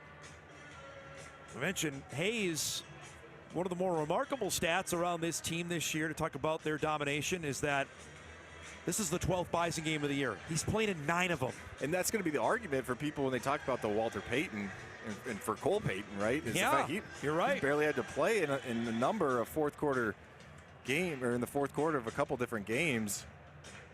I got to cut myself off there a little bit there, Don. UND just scored to tie up that game up the road in Grand Forks. Oh, man, oh, man. 28 all. Like I said to you off the top, like this is so unique for us for doing this that normally the final day, you're going for a conference championship, right? You're going for a seed. There's nothing like that other than the fact for the Bison just to absolutely slam the door shut that they're the number 1 overall seed. The only drama here is if they were to lose or they drop to the 3 seed, do they somehow keep the 2 seed? Obviously, this game pretty much well in hand, so it's an interesting game in NDSU history. The fact that it's non-conference, it's the last week of the season, you're right, it's a little bit unprecedented. All right, out of the timeout. From the 13-yard line. 2 receivers to the top, Lance to the bottom. Hayes will zing this one. That's wrapped up out of bounds as Harris had the reception. Now they'll go quick. They say he was inbounds, so they'll go quick here. Down to 20 seconds. They'll keep that timeout. Hayes to throw. Looking for the end zone. Touchdown, Bryce Lance. What a zinger from Nathan Hayes. Well, and it's a great route concept, right? They sit Rajah Nelson down basically right along the goal line. You see, watch number 3. So he's going to sit down right around the goal line and pull those defenders off. And then Bryce Lance with the in cut right behind him, right? And he's able to win his one-on-one matchup. A great understanding of what they're trying to do downfield with that route concept. His 7th receiving touchdown of the year, just keeps climbing the all-time North Dakota State record books for most receiving touchdowns in a career, which is, again, remarkable considering he had 1 reception the first 3 years here at NDSU. Extra point from Osick is good, and with 12 seconds to go in the first half, the Bison now lead this game 45-0. And still didn't have to use that time. Yeah, how many times have we seen that? Trey Lance got to be excited. Trey liking that with a guy he used to throw bombs to, and Noah Gindorf, who works on the radio sideline. That scoring drive, 7 plays, 67 yards, 1:02 off the clock. All of them were passes, Kyle, for Nathan Hayes on a 9-yard touchdown to Bryce Lance to make this now a 45-0 lead as you see our Farmers Union Insurance scoring recap. I think you mentioned that it's important for Hayes to run something like that. He's done almost everything. That might be the one thing he hasn't done in a game yet this year. Right. It's a lot of times it's been in that fourth quarter, and that was a true 2-minute drive, right? You're right. It was straight, hey, we're going to pass it. They know we're going to pass it. We know we're going to get some kind of exotic things along the defensive line, moving some guys around, stemming, twisting. How do we operate? Can we get out of bounds? And if we don't, can we get to the line of scrimmage? Executed flawlessly there by Hayes and that Bison offense.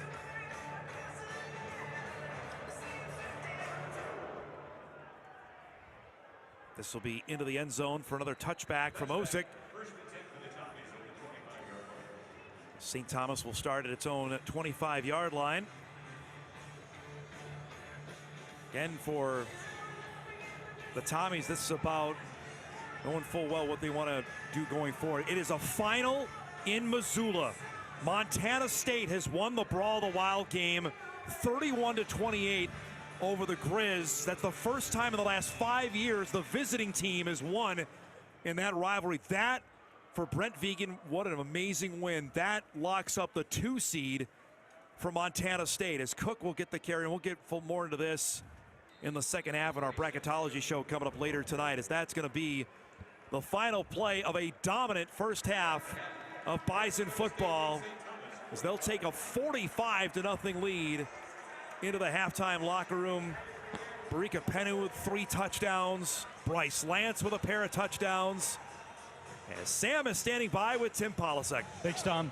Tim, almost 600 yards of offense in the first half and a couple of takeaways. What do you make of the first 2 quarters here? 600 yards of offense, and we've got 2 misses. You know, I wish we had.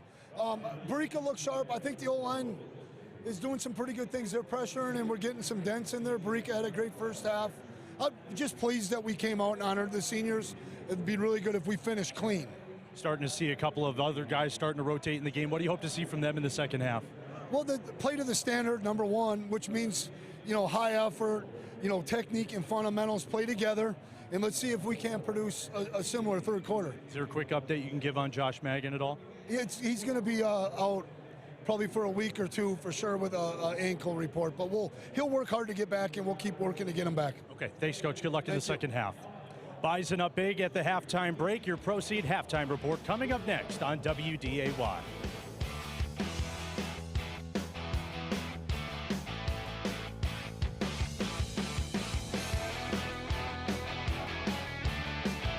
Back here on the Proceed halftime report, North Dakota State leads St. Thomas 45-0 in the regular season finale. Back with Kyle Emanuel, I'm Dom Izzo. I had to do a double take here. 561 total yards of offense for the Bison. Not too bad, right? And they really did explosive plays, right? It was right from the jump. They got the ball. They get it down in the end zone. It was Cole Payton. Just receivers over and over getting behind the defenders. But it really started with Barica Penu as well. This was an unbelievable cut here. They try the outside zone play. He cuts it all the way back against the grain, and he gets that home run that we were talking about. Talked about it this morning. Had happened. 74-yard touchdown. Bison defense then comes up with back-to-back interceptions. Yeah, I thought Amari Powell just, he was flustered at times. They got some pressure on him, and he just threw a couple different interceptions. And then it was Barica Penu once again. Talking about a nose for the end zone. He continues to find it. 14-0, and then Talon Edey comes up with his second pick in as many games. Yeah, once again, just kind of a poor decision, a late throw over the middle. And then again, here's what I'm talking about. This is Bryce. He's just straight up running away from people. It's not a busted coverage or anything like that. It's just he's running away from the defender.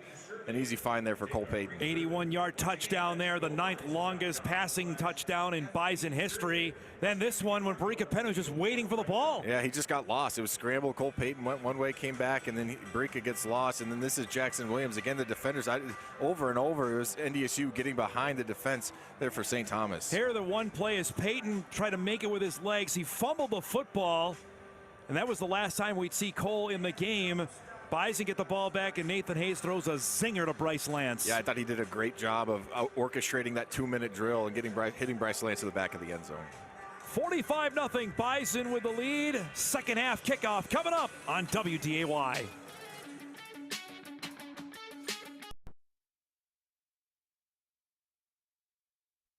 This has been the Proceed Halftime Report. Getting ready for the start of the second half. Our Ag Country player profile focuses on Mandan's Jackson Dudenheffer. What a big-time senior season. He was recognized earlier this week with his second degree. The guy is going to leave NDSU as a great player, but he's already set up for life, Kyle. Yeah, I think multiple times when seniors come up and you talk about, they exemplify Bison Pride. And look, there's a ton of them. He's certainly one of them. A guy, in-state, homegrown guy here from Mandan, North Dakota. What he's been able to do, and the fact that he's just on the field today after what happened against Indiana State, Yep. I mean, I think that kind of speaks for itself. I think that probably why the loudest cheer of the day was what happened in Terre Haute there about a month ago. See Preston Brown back deep. We've seen him all over the place today for the freshman from Hillsboro, Missouri. Might see him at quarterback here later in this game as well. First time we've seen St. Thomas kick off. Hitter will put it into the air. This is going to be Brown returning it from his 1-yard line. He's got some elusive speed, ran into his own man as he's wrapped up there at the 15-yard line. Let's go down for a Peterson Farm Seed sideline report. Here's Sam with an update on St. Thomas. Yeah, Dom, I just spoke with head coach Glenn Caruso, gave a lot of flowers to North Dakota State. He told me that this is the best team in the country. He also told me that he would be surprised if this North Dakota State team did not win the national championship. Now for his team, he said that they showed some fight at the end of the second half, and he said that this is a program that will never not fight. And he said they have an opportunity to come out here in the second half and just play better than they did and hopefully put together a good performance in the final 2 quarters. Thanks, Sam, for the update. Nathan Hayes in at quarterback. He finished the first half through that touchdown as he Hands it off to DJ Scott. He'll get a couple out to the 17-yard line just to clean up, by the way, from the end of the first half. The touchdown by Bryce Lance, we mentioned his 24th receiving touchdown. Kyle, he's now tied for third all time with the great Len Kretschmann, who had 24 touchdown receptions. He's 4 away from the record of Zach Vra, your old teammate. It's still crazy because he came into last year, no one knew about him. I mean, I knew his name because of his brother, but he had 1 catch. Yep. What he's able to do in just 2 years, unbelievable. Just like a comet streaking across the sky kind of deal of how quick it's been. 2nd down and 8. Hayes, that one batted down, nicely done at the line of scrimmage. Flying in was Jordan Pendleton from his linebacker spot, one of the top linebackers in the Pioneer Football League. Well, we saw this a week ago, and NDSU had a ton of success with it, of just releasing the back when the defense would bring pressure, and Hayes has it there, but kind of just didn't get the snap cleanly enough to get that ball out in time. Pendleton leads the PFL and leads his team in sacks with 7.5. 3rd down and 8. Just underway here in the second half.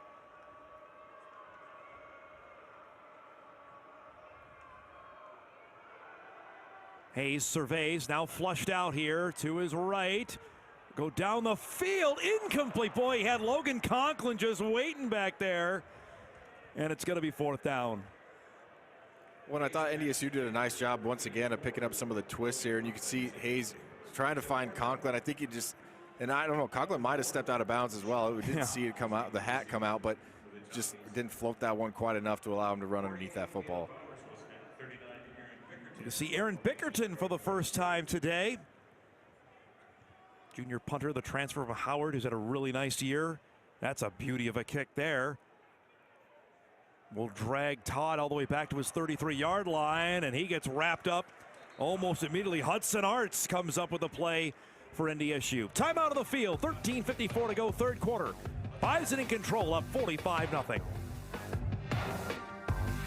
Bison football is brought to you by Shields, a proud partner of Bison Athletics. 13:54 to go, 3rd quarter. Bison punt on their opening possession of the second half. St. Thomas takes over at its own 35-yard line. Handoff goes to Joseph Cook. He'll get about a yard on that one.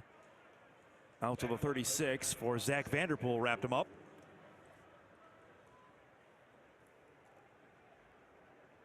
Cook, the leading rusher on the team. Again, if you're just joining us, Andy Peters, the starter for St. Thomas, out of this game. We found out about, 15 minutes before kickoff that the Tommy starting quarterback, responsible for 17 touchdowns, 5 interceptions, was not going to play in this game. Amari Powell started, really struggled through a couple of picks. Jackson came in at the end of the first half, and he's flushed here, trying to get away from Elijah Wayne, who wrapped him up and throws him down. The freshman from Omaha has had a dynamite debut campaign. He really has. We saw him flash early on in the season, and this is one though for Jackson. You just gotta throw this one away. You're outside the pocket. You see Wayne bearing down him, but I would give credit, a lot of credit here to Elijah Wayne. Wraps up his throwing arm, so at the end of that, Jackson has no choice but to just go down and take the loss. He did that with a bunch of his freshman teammates right above him there in the stands.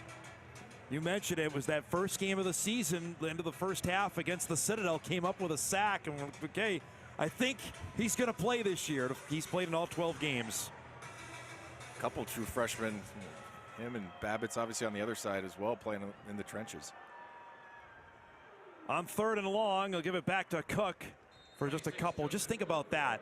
The talent level that those two have to possess, and understanding on each side, as we get a penalty flag thrown in here late, that to play those positions as true freshmen is really something else. Yeah, it just doesn't happen. You need time to develop, get with the strength staff, get bigger, stronger, faster, all those things that you hear about. It's just tough. And that's where NDSU's had so much success, is finding guys and then developing them. After the play was over, unsportsmanlike conduct foul, offense number 3, his first of the game. Half the distance to the goal, 3rd down. I think the Bison fans that are left are excited about that. That's on Cobb Butler, who was involved obviously with the skirmish earlier with Donovan Woolen.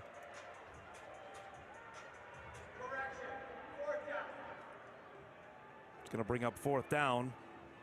The Tommies move all the way back here to their 14-yard line. as they'll bring in the punting unit again. Hitter's been a busy man today for St. Thomas. Punting for the 7th time in this game. Long of 56, which is a boomer he had in the middle of the first quarter.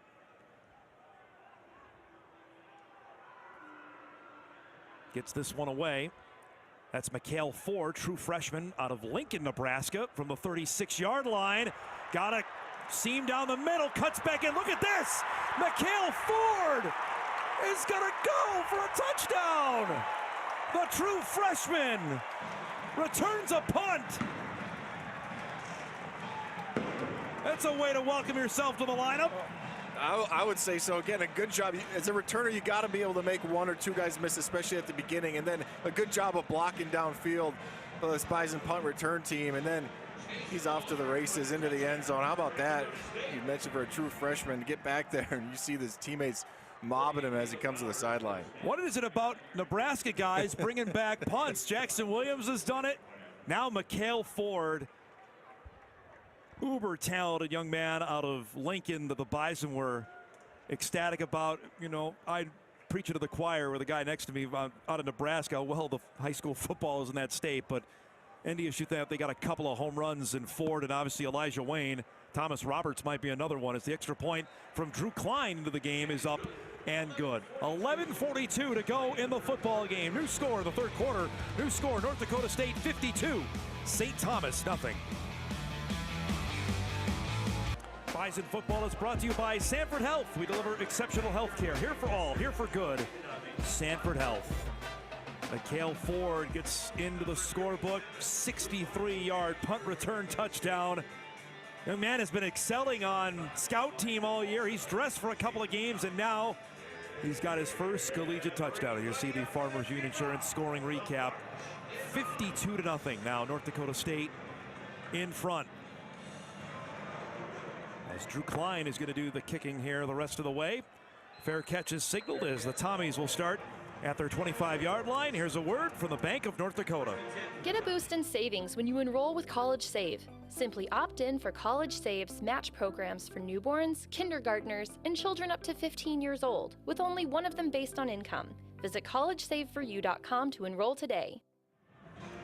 Powell was going to come back into the game after he started and played the first 5 series. Then Jackson came in. Now it's back to Amari Powell. Interesting, yeah, interesting move. I don't know if something happened there at the end there, Jackson, or maybe it's just Glenn Caruso again trying to switch some things up, trying to get anything going offensively. Handoff here to Cook, and he's wrapped up and spun down on the play. Got a couple yards on that one. He brought down on the play Gavin Sell, the freshman linebacker of Baldwin, Wisconsin. They really like his potential. He's dressed in a lot of games this year, hasn't played in any, but now obviously we're at the stretch of the season. Remember, the playoff games don't count. Correct. Really interested to see how many, if there are any true freshmen that we're going to see in the postseason. Yeah, I think that's such an interesting rule because for NDSU, you could play up to 8 games as a true freshman if you're counting the playoffs. Ton of experience without burning any eligibility. Back to Cook. Gets a good second level running here as he gets out to the 35. And that's good enough for a first down. Best rush of the day by St. Thomas, who's still under 100 total yards you saw in that graphic. I just think, I mean, going back to the Youngstown State game, and there was a ton of questions around this Bison defense and how well that they've responded. Obviously what they did up in Grand Forks, we saw them last week. I believe it was around 40 yards for Northern Iowa in the first half. I think they really did a nice job of kind of coming back together, understanding there were some little things to clean up after they had been phenomenal all season and went up against one of the best quarterbacks in the country. I understand in that game, but really the way that they've bounced back to finish off the season has been really impressive. That was just the 4th first down of the game for St. Thomas. Powell will keep this, and he's into the open field. Amari Powell with a good run here will scoot out of bounds. Gets to the Bison 35-yard line. That's a gain of 30. Well, that's what they need. Again, just a little bit of momentum going. A nice job there. Just a quarterback draw. Looks to his outside. Allows the blocking to develop in front of him. And then he finds some open field. Some much-needed positive energy for this Tommy offense. By far their best offensive play of the game. Get him to the Bison 35. Powell now. They'll try a trick play. They'll throw it back across the field to Cook. He's got a lot of green grass. Cook here down the sideline. Gets a block and then finally wrapped up and brought down as Todd made the pass to the 11-yard line. And it's going to be first down. Well, I'm surprised we didn't see a little bit more of this early on in the ball game. I like the play call, though. You're expecting there that double pass to go down the field. Instead, they go all the way across the field. Back to Cook along the sideline. Really no one there for North Dakota State. A nice little switch up there from Jay McIntyre, the offensive coordinator. Two big plays there for St. Thomas to get them into the red zone for the first time. Haugo was the one who ended up making the plays. You look at our First Western Bank down and distance. 1st and 10 for the Tommies at the Bison 11. Jaysean Todd with his first pass of the year. They'll try to get it to him. That was just too far in front. It'll be incomplete. Yeah, trying to go right back to Todd. This time they motion him out of the backfield. You see right as the play starts, trying to get outside the defender there. Peter Haugo, and just unable to connect.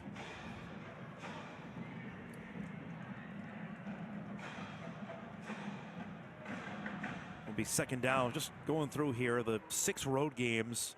The states they've traversed: St. Thomas, Idaho, Michigan, California, North Carolina, Florida, Iowa, North Dakota. Wow. That is all over the map. Yes, it is. 2nd and 10. Powell kept that one, got a couple. They're going to mark him down at the 9 for he was tripped up there, and it's going to bring up 3rd down. Yeah, basically right back to the same play. Nice job there by Sell of recognizing it. It was all over at that time. That was the big explosive run that they had with Powell earlier in this drive, and Sell recognized it, shot his gun, and got in the backfield. Got good size. Again, a freshman that Grant Olson has spoke glowingly about since he arrived in June. Now getting a chance here to make some plays in this season finale. 3rd down and 8 from the Bison 9. Powell out of the pocket will throw for the end zone. That's tipped and incomplete. Knocked down. They were looking for the tight end. Will Stile, good to see him back in the lineup, makes the play. Yeah, Will Stile, we've seen him make some unbelievable plays on special teams now. Comes up with a big-time PBU all over this, trying almost, yeah, I mean, he's out of bounds there, so if he catches that, it's still going to be incomplete, but a great job of getting his paw up there and knocking that one down to the turf. Almost made that interception from his rear.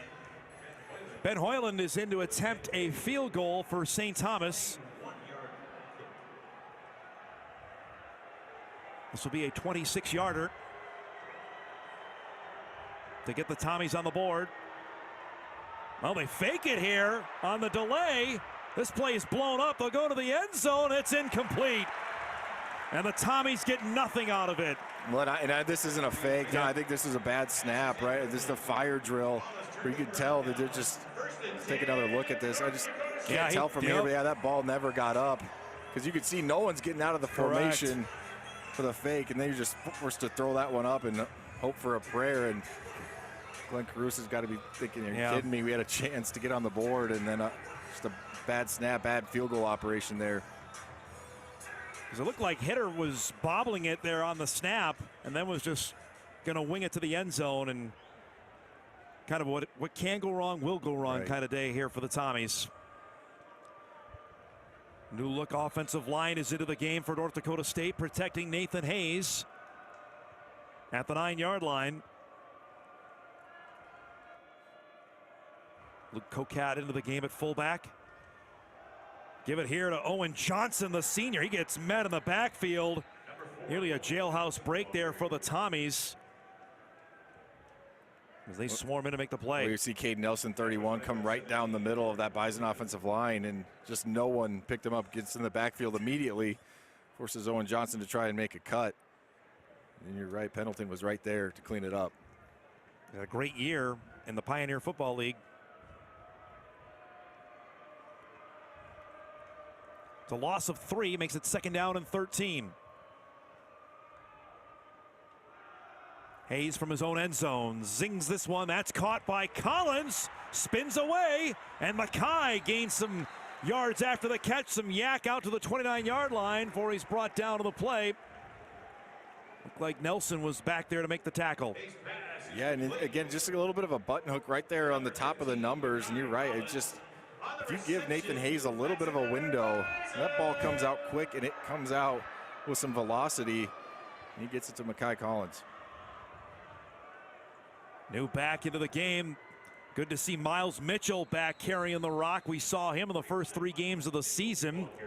Cole Snead comes up with a tackle. Mitchell, another true freshman out of Chicago, scored his first career touchdown at Tennessee State in the game out in Nashville. Another guy that I think you got to be excited about. And you're right, Don. We got to see him. Talk about freshman Elijah Wayne, but we got to see him flash as well early on in the season. Good to see him back in the lineup. Seems like that game was about 8 years ago when we were playing down at the Citadel in Tennessee State. But this is his 4th game, Kyle. He played the first 3, and then, God, that had to be difficult to sit for a bit as he goes off the right side behind the big Noah Stummis, number 78, for Snead makes the tackle. And again, I know that's something you didn't experience, but got to be completely, hey, I'm playing, and then I got to sit for the next 2.5 months. It's interesting. I'm trying to, think how I would have reacted as a true freshman. And hey, you're in a red shirt, but you got to be ready every single week. I can't imagine that it's easy to try and be prepared and not knowing. And even if you do dress, still might not get into the game depending on how it goes. But it is, I like to change it because it does allow you to get that experience without, like we talked about, burning any eligibility. Out to the 41-yard line, new set of downs.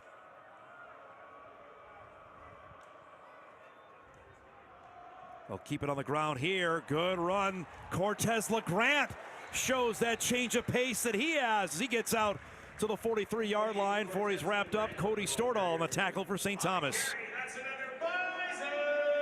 Yeah, again, a good patience in the backfield there, and it was just a nice little subtle cut to his left of kind of reading his blocks in front of him.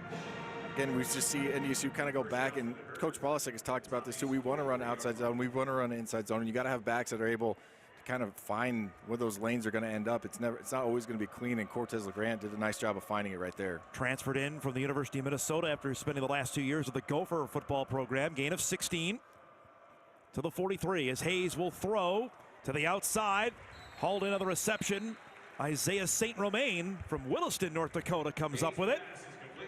Spun out of bounds at the 31-yard line. You can tell St. Thomas continues, and I get it. It's in their DNA, but they continue to bring pressure, and I think they do keep doing a good job, too, NDSU, of kind of picking it up. And if you're going to give Nathan Hayes one-on-one with a little out route like that, if the timing's good, he's going to complete that 9 times out of 10. See, tossed it still in the game. Jack Lewinsky in now on that offensive line. We mentioned Stummis. From the 31. Back to the ground, and Mitchell keeps the legs churning there for a couple of yards. Steckloff also back into the game up front. They're getting some valuable reps here in this second half.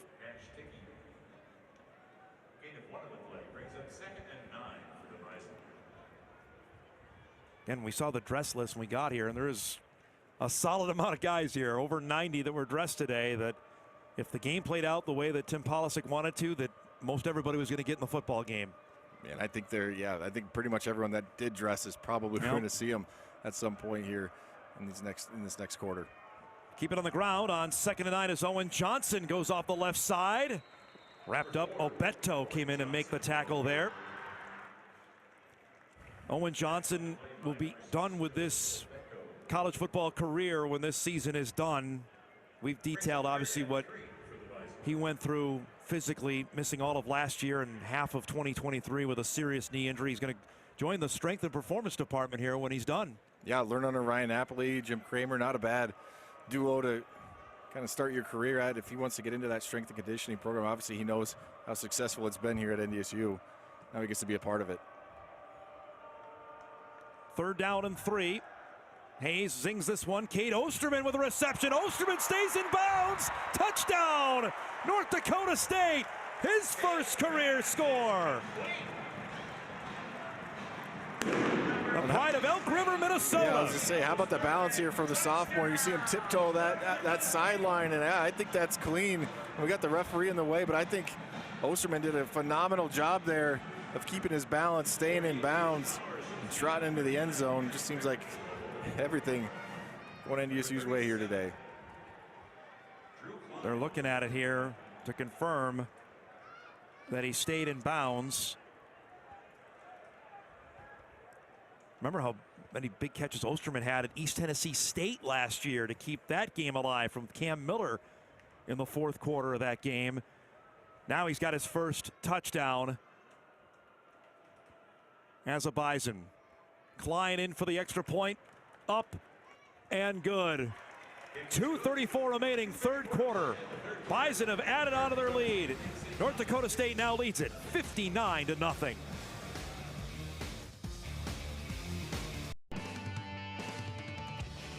$59-0 Bison with the lead. Look at our Farmers Union Insurance scoring recap. 9 plays. They go 91 yards in 5 minutes and 15 seconds. Nathan Hayes with his second touchdown pass. This to Cade Osterman. His first collegiate touchdown from 24 yards out to make it 59-0. Osterman was a tremendous high school player at Elk River. Mr. Football winner at Elk River. Went to the University of Minnesota. Didn't work there for a couple years. Came here and obviously showed his role last year and now finds the end zone. Let's go down to Sam for an update on one of the officials. Sam, go ahead. Well, I think we got to give a shout out to that crew. We started the day with 8 of them, and then if you remember back in the first quarter, the side judge, Samuel Banks, he went down with an injured hamstring. Now, luckily, it sounds like it's not too serious, but out of an abundance of caution, they're going to keep him out for the rest of the game. So what they did is that they moved the center judge, Brad Mutnick, over to his position, and they've been finishing the game with 7 guys. Love that they've been able to adjust on the fly today. Yeah, that was tough to start the game. That happened on the Pennu touchdown as there's a flash tackle coming in. That's Gavin Sell. We've talked about him.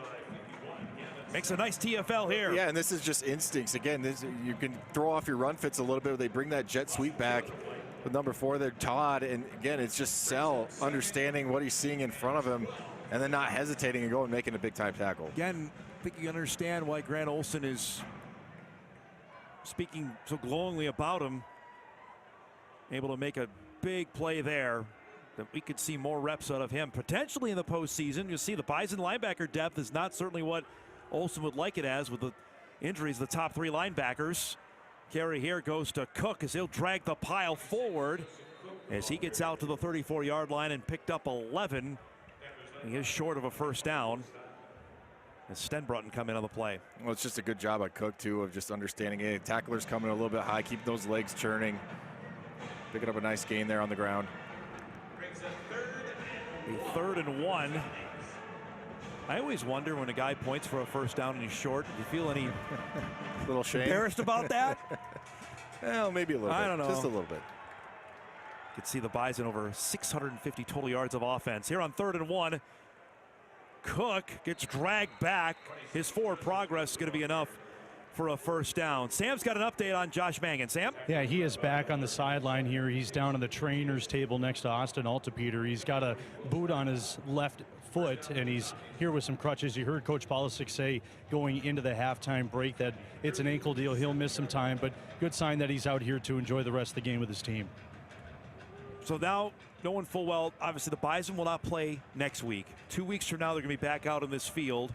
Might be back, or we might see for the first time a change in the starting lineup on the offensive line.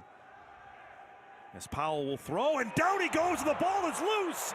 It's going to be scooped up by Elijah Wayne. He had it for a moment. Alante Burley was the man who hit Powell.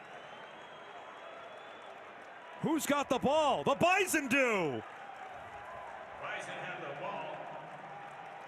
Comes out of the pile with it. Wayne thought he had it.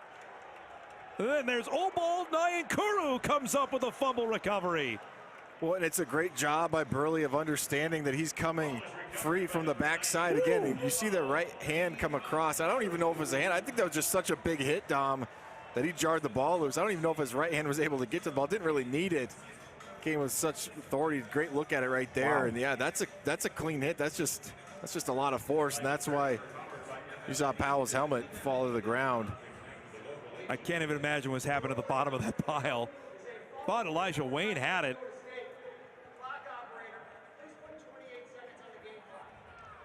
They're changing the clock time here. As Trey Drake is now into the game at quarterback. The man out of Jamestown, New York, Western New York, represented here on the Bison football roster.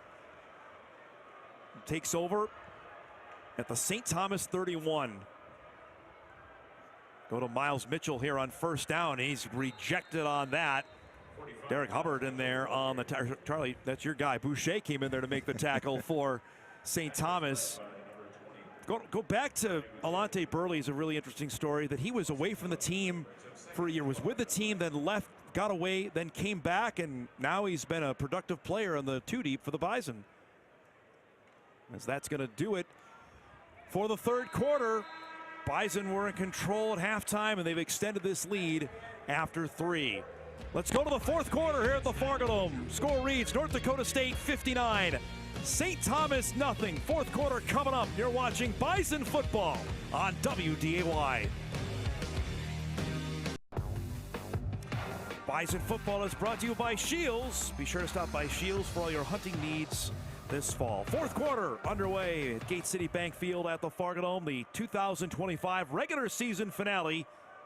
North Dakota State leading St. Thomas 59-0.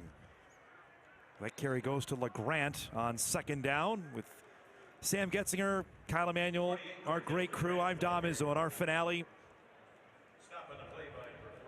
Bison are going to head into the FCS playoffs unbeaten at 12-0. They'll find out who will be bracketed with them tomorrow morning, and that's going to be the great debate, I think, over the next 16 hours for fans of like, okay, who's going to be in this tournament after some of the results we saw today.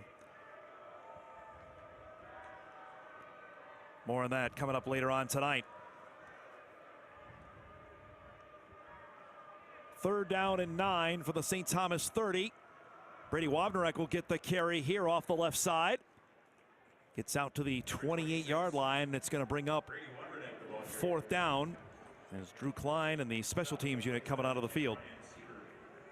I think you're right, though, Dom. I'm looking at the bubble, right? And yep. UND's obviously squarely on it. There's been a couple different things that have shaken it up, and now some teams are getting in, and you thought they were going to, have the automatic bid. Now they maybe go to an out-large, Harvard being one of those. The Yale one is a huge right. one. Yale beating Harvard today is going to take a bid from somebody because I think Harvard's going to get in the tournament. So the first year of Ivy postseason eligibility, they're going to get 2 in is Klein. How about that from Drew Klein? Drills that one. That's a 43-yarder to extend the lead as North Dakota State adds 3 to make it 62-0. Could Eli Ozick race it out there to congratulate Drew on his first big-time kick as a Bison. And I know we were talking in the break too, Dom. This is a game where NDSU's approaching some kind of all-time records. Yep. Yards, biggest margin of victory, at least in Division I.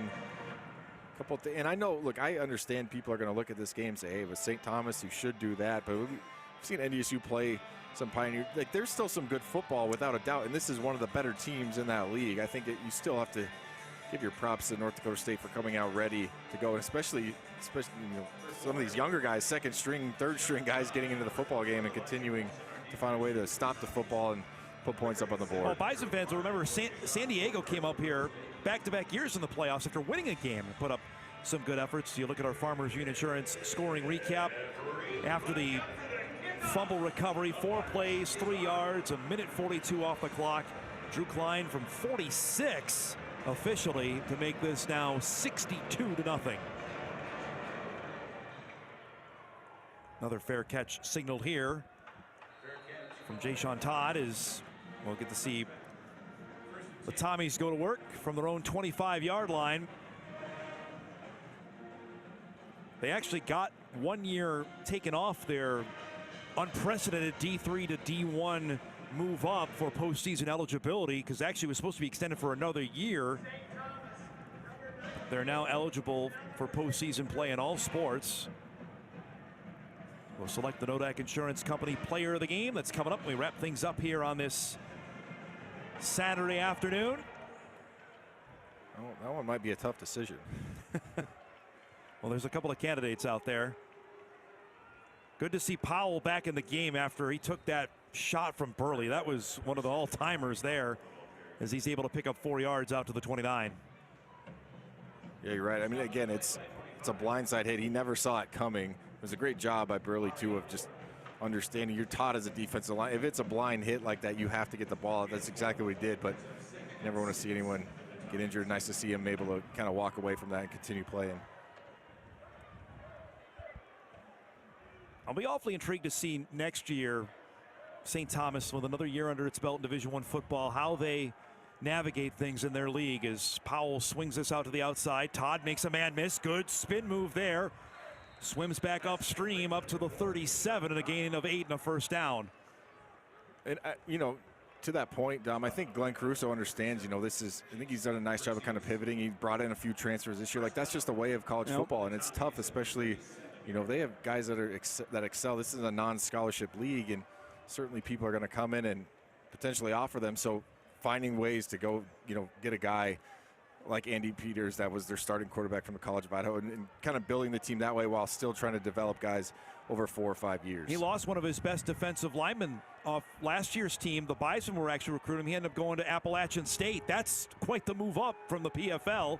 This into the flat. Wagner on the reception comes up with that. Dragged down on the play. That was Chase Brixius making the tackle. Out of Benilde St. Margaret's, true freshman linebacker.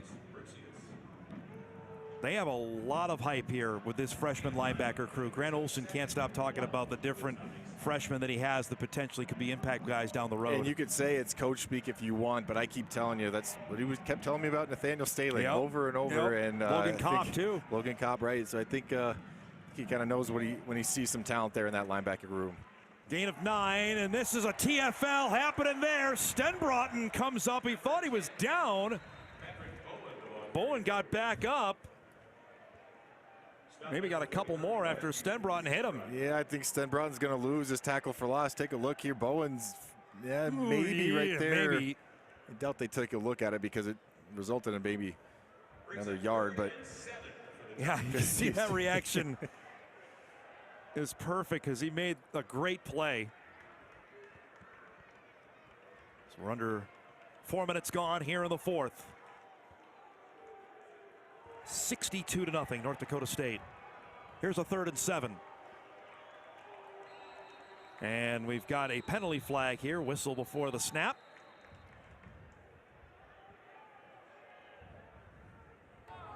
False start. Offense, number 81. 5-yard penalty, 3rd down. Penalty on the tight end, A.J. Borman.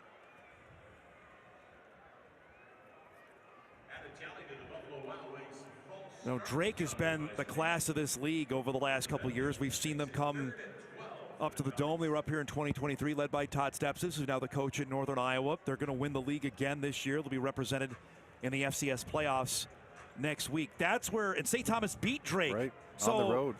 Right, the game was in Des Moines. They won the game. So I don't know if they're already there, Kyle, but they certainly know what it's going to take to potentially win the league. As they get a little screen pass out here to Bowen, who gets back up the field, shook off a couple of blocks, and gets out to the 39-yard line. So they know certainly what's capable of them for next season. Without a doubt. And we talked about, too, they've already won this conference. Early on in 2022, they just weren't eligible. So they certainly know what it takes, and they certainly have the pedigree, the history, support to be successful in sports, because they did it a lot in the MIAC. Got a St. Thomas player down here after that play. We'll take a timeout. 10:07 to go in the game. Bison leading it 62-0. Back here inside Gate City Bank Field at the Fargodome, 62-0 North Dakota State with the lead. Quentin Cobb Butler is the injured St. Thomas Tommy that's being attended to here. Looks like the cart is going to be needed for him. So we'll break. We come back to the Dome.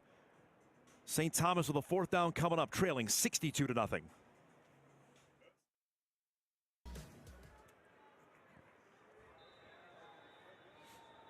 Back here inside Gate City Bank Field.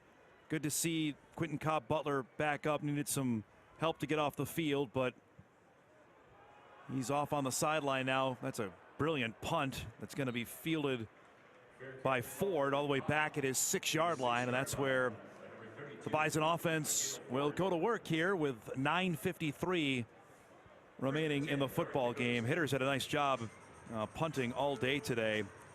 Probably the one bright spot for St. Thomas. This copyrighted telecast is an exclusive presentation of Learfield under the broadcasting rights granted by North Dakota State University.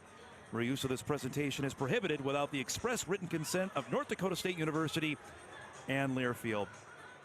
Kyle, I'm going to brag one bit. I got 9 of those. I did 9 for 9 this year. Didn't mess up one of them. There we go. Impressive. Let's go. Impressive, partner. There you go. You got to celebrate the I would little say things. the first year that was brutal. So gradual improvement. There you go. From the 6. Trey Drake is the quarterback. They'll hand it off here. Wrapped up, good play into the backfield. St. Thomas was swarming on that. Mitchell Sherris comes in and makes the play. Yeah, they see the kind of Bison offensive line just kind of forgot about him. Blocked him initially. I think that was maybe a little bit of a miscommunication. You try to bring that outside zone. You got to bring multiple guys that way, and kind of just let him go right back into the backfield. Loss of 1, backs it up to the 5.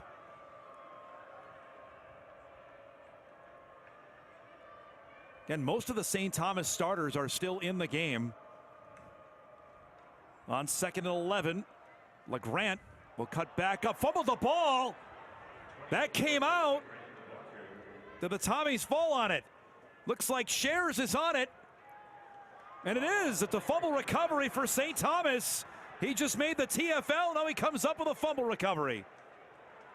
Well, and you mentioned the Cole Payton fumble. It just hasn't happened for North Dakota State this entire season. Now, again, something to work on. That ball clearly pops out well before he's even close to the ground. Nice job there by St. Thomas.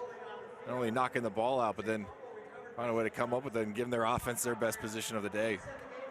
After the offense had 0 fumbles in the first 11 games, 2 here in the final game of the season. Just 3 all season. As St. Thomas now automatically into the red zone with a 1st down and goal at the Bison 8-yard line. Powell back in at quarterback. Cook is the deep back. They'll give it to him. Made one man miss, then swarmed by the Bison defense. Like Chance Simons was in there. Chase Evink also in on the play for NDSU. I think this is such a great opportunity, though, for the young guys. We talk about it like, yes, experience is awesome, but red zone defense is just something different, right? Coaches used to talk about you got to be able to speed up your mind or speed up your body, but kind of slow down your mind. Things happen so fast, and you have to be on it. Your vision has to be 100% understanding where your responsibility is. I just think it's good experience for a young guy to get into this ball game, down to the red zone.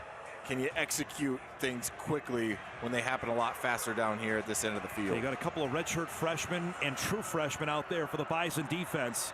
On 2nd and goal, we get a whistles at a timeout taken by St. Thomas. The play clock nearly ready to expire. We'll take a timeout with them. 8:16 to go in the game. St. Thomas on the doorstep, trailing 62-0.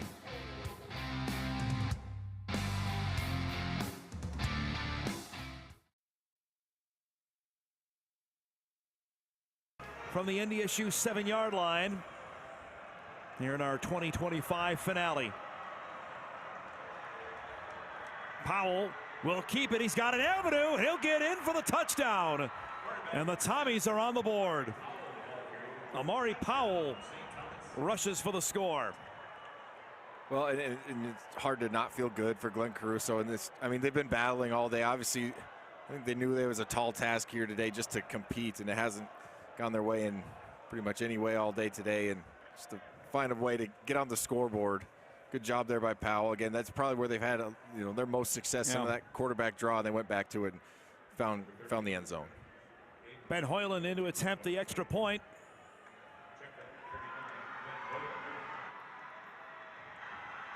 So the Tommies convert after the fumble. And that is good, and with 8:11 remaining in the game, Tommies are on the board now. It's 62-7. I'm sure the head coach will have something to say about the fumbles lost in the post-game press conference, which you'll see coming up as part of Bison Post-Game Live on WDAY Plus. it's in their nature, right? I mean, coaches, they got to find something. I don't care if you win a game 100-0. You're always going to find something to get improved. And he talked about that too. And the question was posed to him, how do you keep the foot on the gas in a game you have, as we talked about off the top, you have everything wrapped up. You're the Missouri Valley Conference champs. You're likely a 1 or 2 seed regardless. And said it's in our DNA. Continue to try to get better, find ways, and sometimes it does come down to just nitpicking little things like fumbling the football late in the fourth quarter.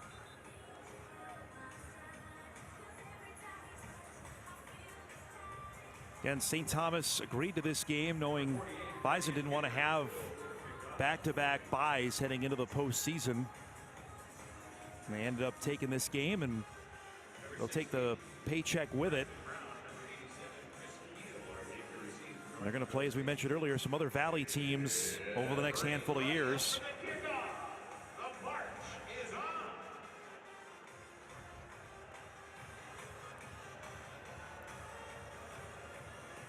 Chris Keel, freshman, back with Preston Brown. 2 freshmen that the Bison are awfully excited about. Keel has got into a couple of games so far this year. Brown from the 1-yard line with a head of steam. Shook off a man, still going, dragging a couple guys as he gets out to the 28-yard line, and that's where the Bison offense will take over. The Nodak Insurance Company player of the game, Barika Penu. What a day on senior day for the Cheyenne grad, West Fargo native. 10 carries, 107 yards, 2 touchdowns, adds a receiving touchdown of 47 yards out. He had a great day today. He did, and that first run, it wasn't like it was just, wide open right down the middle. He had to make a couple different cuts and make a couple guys miss. Now, the receiving touchdown was maybe the easiest one. That was just, stand there and make sure I don't drop the football. But still, I mean, just to start the game off, the second play of the game, and he was able to, kind of break that big one that we hadn't seen yet so far this season. So the Bison offense will go to work, and before that, though, Delay a game, offense, 5-yard penalty, first down. It's going to back him up 5. With Drake in at quarterback.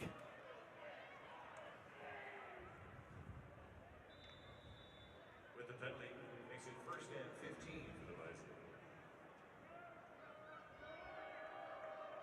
Just the 4th penalty of the day against NDSU. Back to Mitchell. Scoots forward for a couple yards. He gets out to the 24-yard line. This is our last game of the year, and people see and hear us. They see Sam, but we wanted to make sure we highlight today our amazing crew. That's Logan Franchu, who is our director. He's punching up all the different shots. Justin Hawley does replay, all the great replay angles. You just saw that. Matt Hopper, who controls our Piero. That's the first down marker. Carter, don't call him Cam. Rude. I've done that twice this year. He can punch me in the face. There's Cam Stoddard, who does audio for us. Our guy, Eric Bennell, who I put to sleep apparently during Bison game day. There's Jeb up here, one of our camera ops. John Bernstrom. What a great crew. There's Brody Johnson down on the sidelines. Mike Knodel. What a tremendous crew. Wanted to make sure we highlighted them. They've been with us the entire time. We've went from Charleston, South Carolina. There's our guy, Scotty Swanson, up there in the top cam. Chris Danzel, Christian, our engineers. Lori Becker is doing our timeout coordinators. And the man himself, wearing his Husker gear, that's Stacy Anderson, who guides our ship.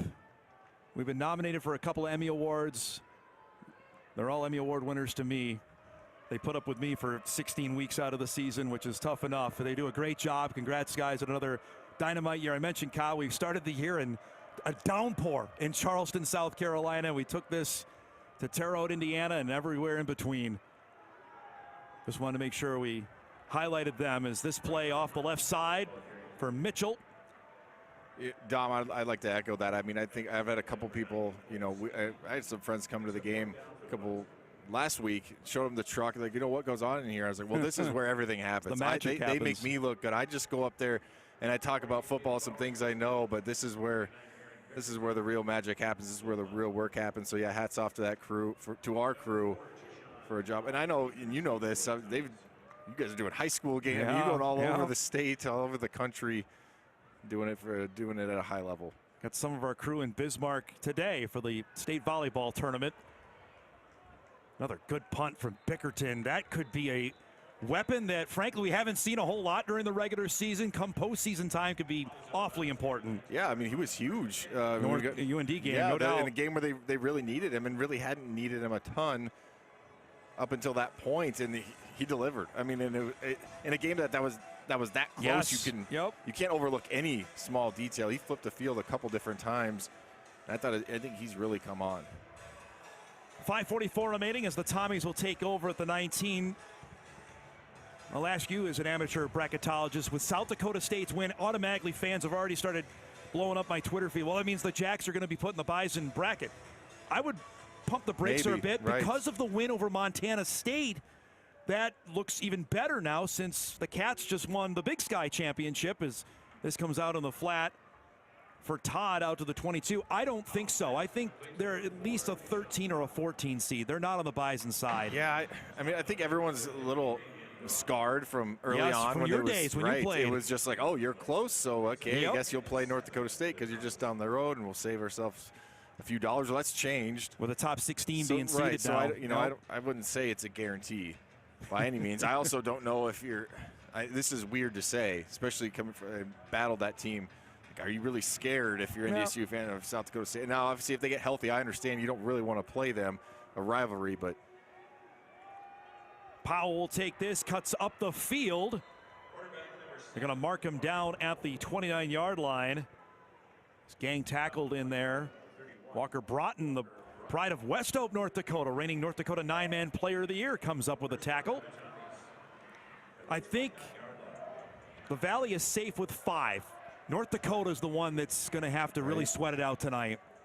Yeah, and look, if there was a team, they have the best 7-5 resume, I guess you could say, in terms of, like, they have really good losses. 5 losses by, what did you say, Grant, 15 points? 17 points this season.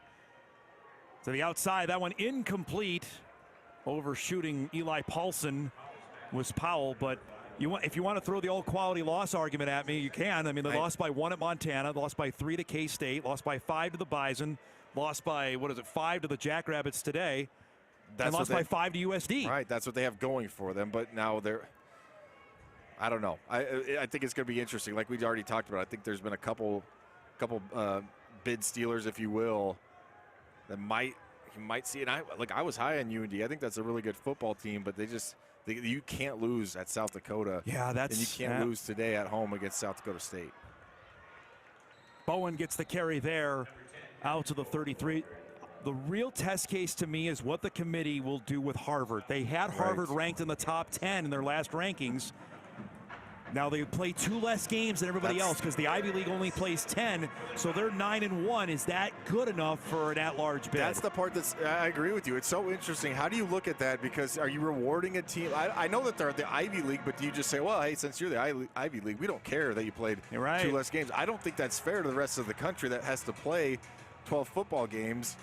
I kind of agree with you. Maybe they are worthy to get in. I don't know. Considering where the committee had them, but again, we've had 3 weeks of games since then. This is over the middle from Powell. That's complete to his tight end and Borman as he gets out to the 43-yard line as we click down to 3:20 remaining in the game. And you're following another one, Sacramento State and UC Davis. Sac State is the most hated FCS team simply because what its president has said. They win today, Kyle. They're 8-4, and they're going to make the playoffs. Yeah, they're right. You're right. Might knock some other people out as Davis being one of them. Northern Arizona lost today. That's going to put them out of the tournament at 7-5. Somebody's got to be in. They need 24 teams. I don't know who's going to be in it. UND may. There's a couple teams. Do you want to be in the? Yeah, that's exactly right. Man, you had every opportunity. Powell able to make a nice move to the outside. He'll get out of bounds down to the 36-yard line. This reminds me of your true freshman season when the Bison lost the final day of the regular season. Everybody else they needed to lose also lost, and that got NDSU into the tournament. That's what the last thing you want to do right at times is put your fate into the hands of other people. And yes, for teams like UND, that's where you're at. Selection show tomorrow morning, 11 a.m. on ESPNU. We'll figure out who's going to be in. As we know, the Bison are going to be seated number 1. Little flea flicker here as Powell zings to the outside. Todd makes a nice spin move, cuts back in, and gets down to the 22-yard line. That's a gain of 15. Chance Simons was the one to bring him down. Well, he shows off his elusiveness. This is like a flag football player. You see him out there, the jukes, the spins. Interesting little flea flicker for, usually you're to see it, that route goes into the end zone. Instead, that was just for about 12 yards. Timeout. We'll take the 2-minute timeout. 2 minutes left in this regular season. Bison on the way to a 12-0 mark, leading 62-7.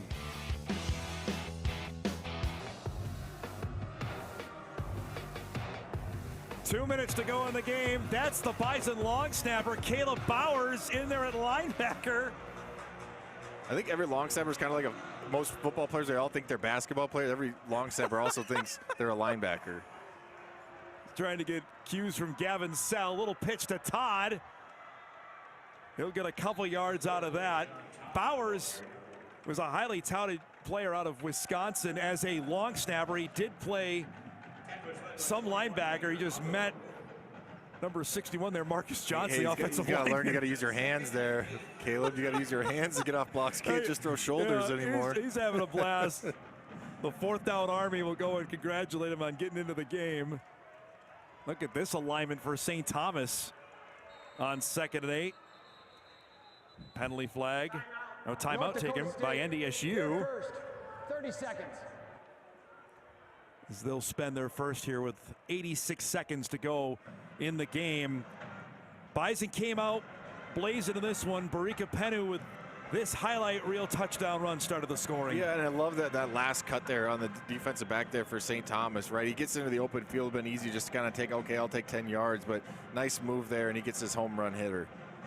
After a quick St. Thomas punt, Penu is back in the end zone. It was 14-0. This bomb from Peyton to Bryce Lance, we saw it earlier in the year, back again today. I felt like they could have done this maybe every play. Yeah. Bryce Lance was straight up just running by people. They had guys behind the defense, just like this play right here to Barika Penu all day long. Cole Payton, I believe, only had 3 incompletions, and all 3 of them maybe could have been for touchdowns, but he found Jackson Williams here. Another beauty right on a rope. Then Nathan Hayes, right before halftime, sings one for Lance's 2nd touchdown of the game and 24th of his career, now tied for 3rd all time in Bison football history. That record is certainly in jeopardy. Yeah. Knowing full well the Bison are probably going to play a couple games that Zach Vrah's record may not stand to the end of this playoff run. On 2nd down and 8, Powell rolls to the end zone, tipped and incomplete. Good pass coverage there in the end zone. That's Mikhail Ford. What a second half he's had for the true freshman. Yeah, have yourself a day. You saw him return the punt for a touchdown now. Makes a great play on the ball. Shows off his ball skills, tracking that one the entire way. Almost came up with an interception to go with his return for a touchdown. 3rd down and 8. St. Thomas 4 of 13. Bison, by the way, up to 667 total yards of offense, as this is a screen pass that's caught. Wagner comes up with it. That's good enough for a 1st down, as we're down to 1:10 remaining in the game.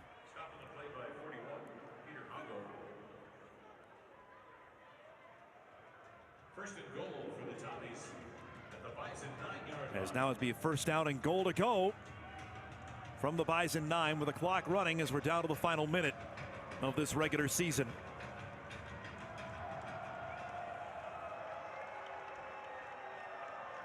See the Bison defense on the sideline going nuts here as Powell falls.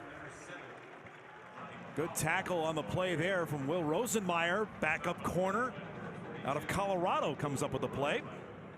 Yeah, I think they've seen this play enough times now. We've seen Powell. Now he's had a ton of success with it, but kind of maybe go back to that well just one too many times, and that time Bison defense all over it. Final half minute of the regular season. For the first time in 6 years, North Dakota State will have an unbeaten regular season. Powell to Wagner, good tackle. Guess who was hit on the play again? Gavin Sell makes the play. And that might be the final one of this game. Nope, St. Thomas going to call timeout. The Bison fans that are left are certainly displeased with that. Yeah, that's interesting. And not only are they calling a timeout here, and I understand, but if shutout, I guess I understand it a little bit more, but not only are they calling a timeout here, also threw kind of a wacky formation we saw a couple different times against this young Bison defense. That's actually why Coach Polisek ended up calling that timeout earlier, is they line up, you know, about 3 or 4 offensive linemen all the way on their side of the field. Obviously something as young players you've probably never seen before, don't know how to react, and did that a couple different times, and now calling a timeout. Hey, fighting to the end. I'll give them that. Logan Kopp being the guy, the get-back guy on the sideline there for the Bison defense. Knowing full well North Dakota State has only lost 1 home playoff game in the Division I era. That was James Madison in the semis. Somebody's going to have to come in here and play a perfect game.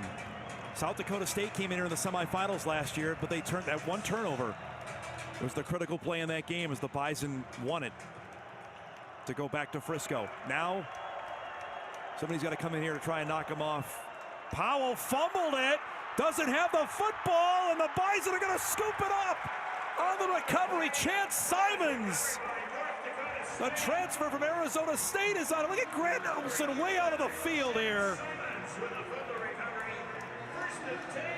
It's a little gamesmanship, if you want to call it that. There's flags all over. Doubt. That's the If you're going to call a timeout, we're going to celebrate that. Yeah, I get it. You're going to celebrate, especially young guys, and hey, you want to score, well, we want to stop you, and that's the biggest celebration we've seen the entire game from probably either side. You see just a bad snap there, and then Simon's all over it. Sideline absolutely erupted for NDSU. Hey, Gio hasn't run that hard since 2013. I don't know, was it last year to the Rock? Well, that's true. That was, after Kopp's interception of the marker game. That's right.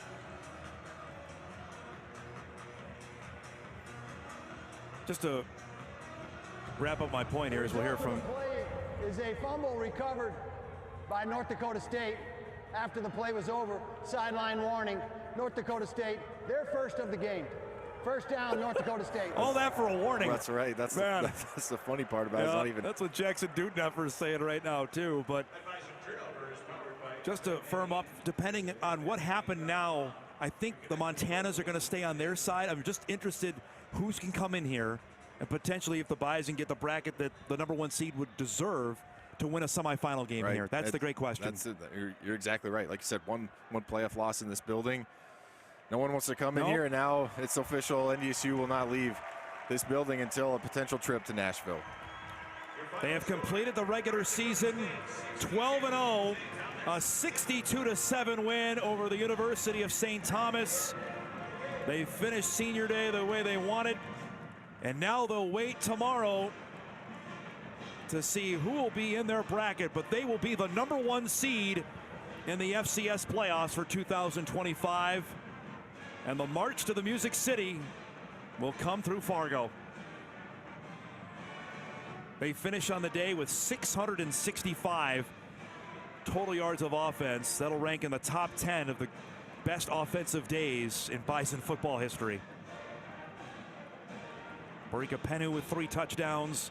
Bryce Lance with a pair of touchdowns. Cole Payton for his effort, 9 of 12, 279 yards, and 3 touchdowns in the win. You can see Grant Olson and Glenn Caruso having a conversation there.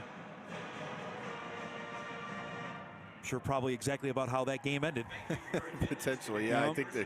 I still think there's a ton of respect between the two, but it was kind of an interesting way to end a ball game, especially the way that the score was.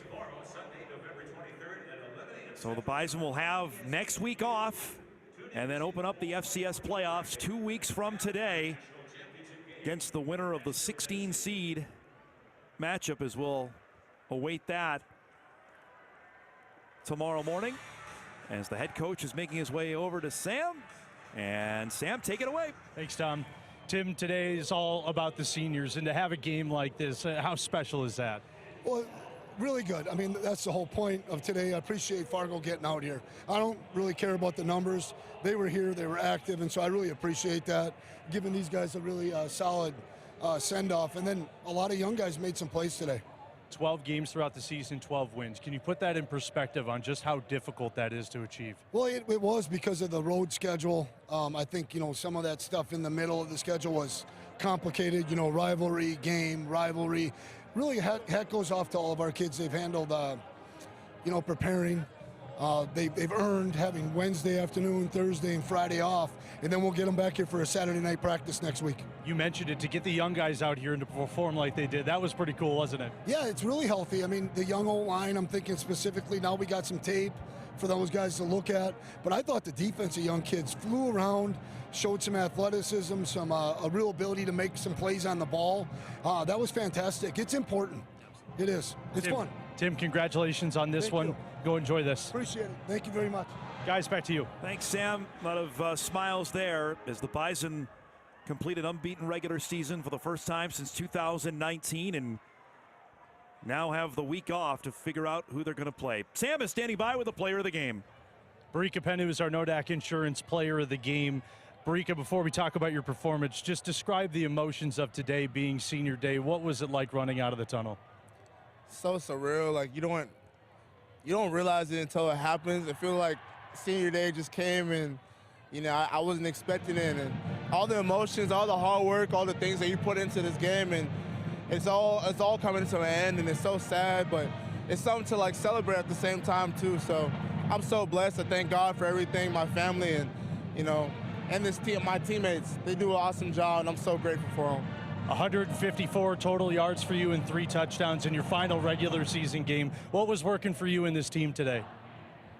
I think just our love for each other. We came in this whole week. We just felt the love from each one of our teammates, and I think that's what propelled us into this game. You felt the love and the energy and the connectivity that we have with each one of these people that we got on the team, and that's what got us done today.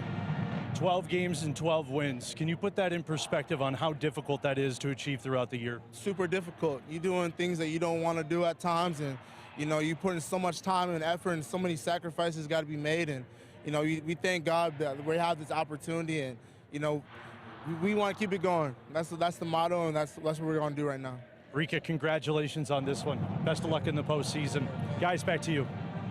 Great job down there all year long by our Sam Getzinger. So final total, by the way, 665 total yards of offense. Kyle goes. That is the 8th most in school history, just edging out Southern Illinois. The Bison had 663 against the Salukis in the 2018 regular season finale. Just a quick word before we go to the scores of the day on what Barika was talking about the emotion on senior day. You alluded to that right off the top of the broadcast. I think he did a pretty good job. Again, it's hard to kind of put into words sometimes. I think he did a good job of trying to, right? Yeah. Because he talked about some of the emotions, all the hard work, doing some things that you don't want to at times, and then all of a sudden it's like, oh, this is over, and you realize.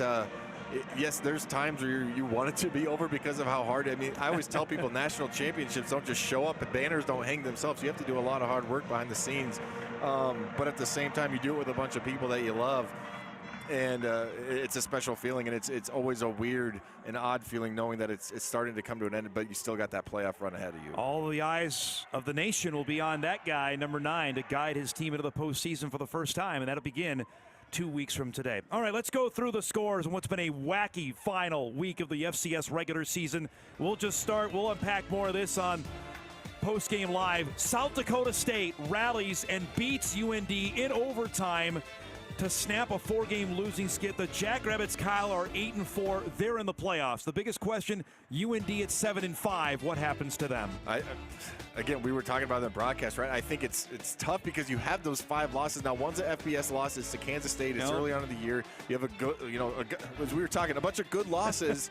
I don't know if you have enough good wins, though. Yep. And because of the way some of these other things fall, do I think that they should be in the field in terms of like talent-wise and how good? Yes, I do. But the resume still has to be there. 7-5, and this year I don't know if that's going to be good. The only thing they have their calling card, they beat Youngstown State. Right. If it's going to get them in, it's going to be that. How about that score? Southern Illinois goes to Normal and routs Illinois State. The Redbirds, I thought, had a chance at a top 8 seed. That will not happen. Illinois State falls to 8-4. What a win for DJ Williams and crew. I know Southern Illinois, an interesting team. I can't Schizophrenic figure team this out. year. Like, we saw them battle against NDSU. If it's not for a couple turnovers, they might be in that game.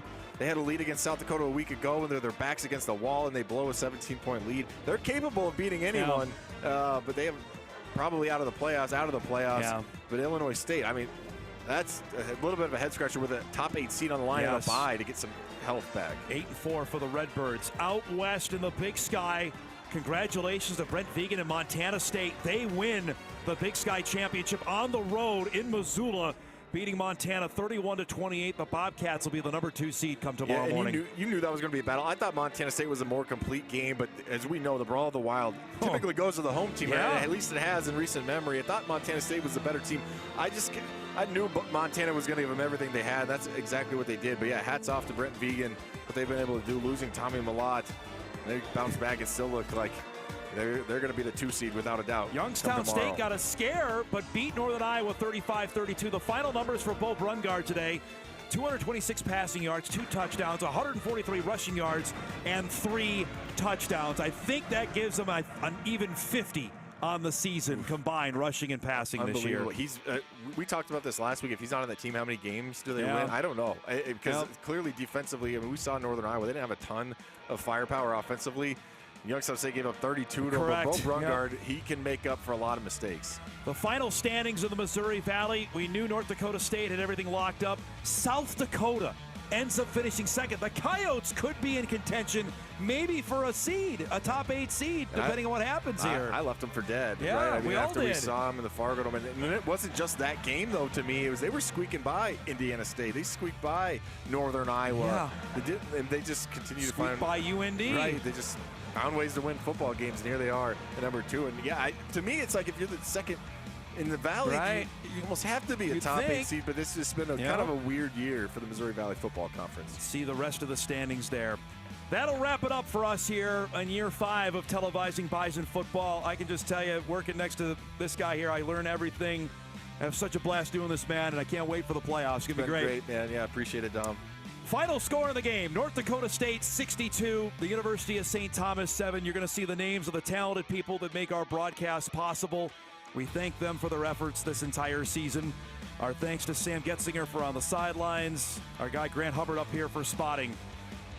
For Kyle Emanuel, I'm Dom Izzo, repeating the final score.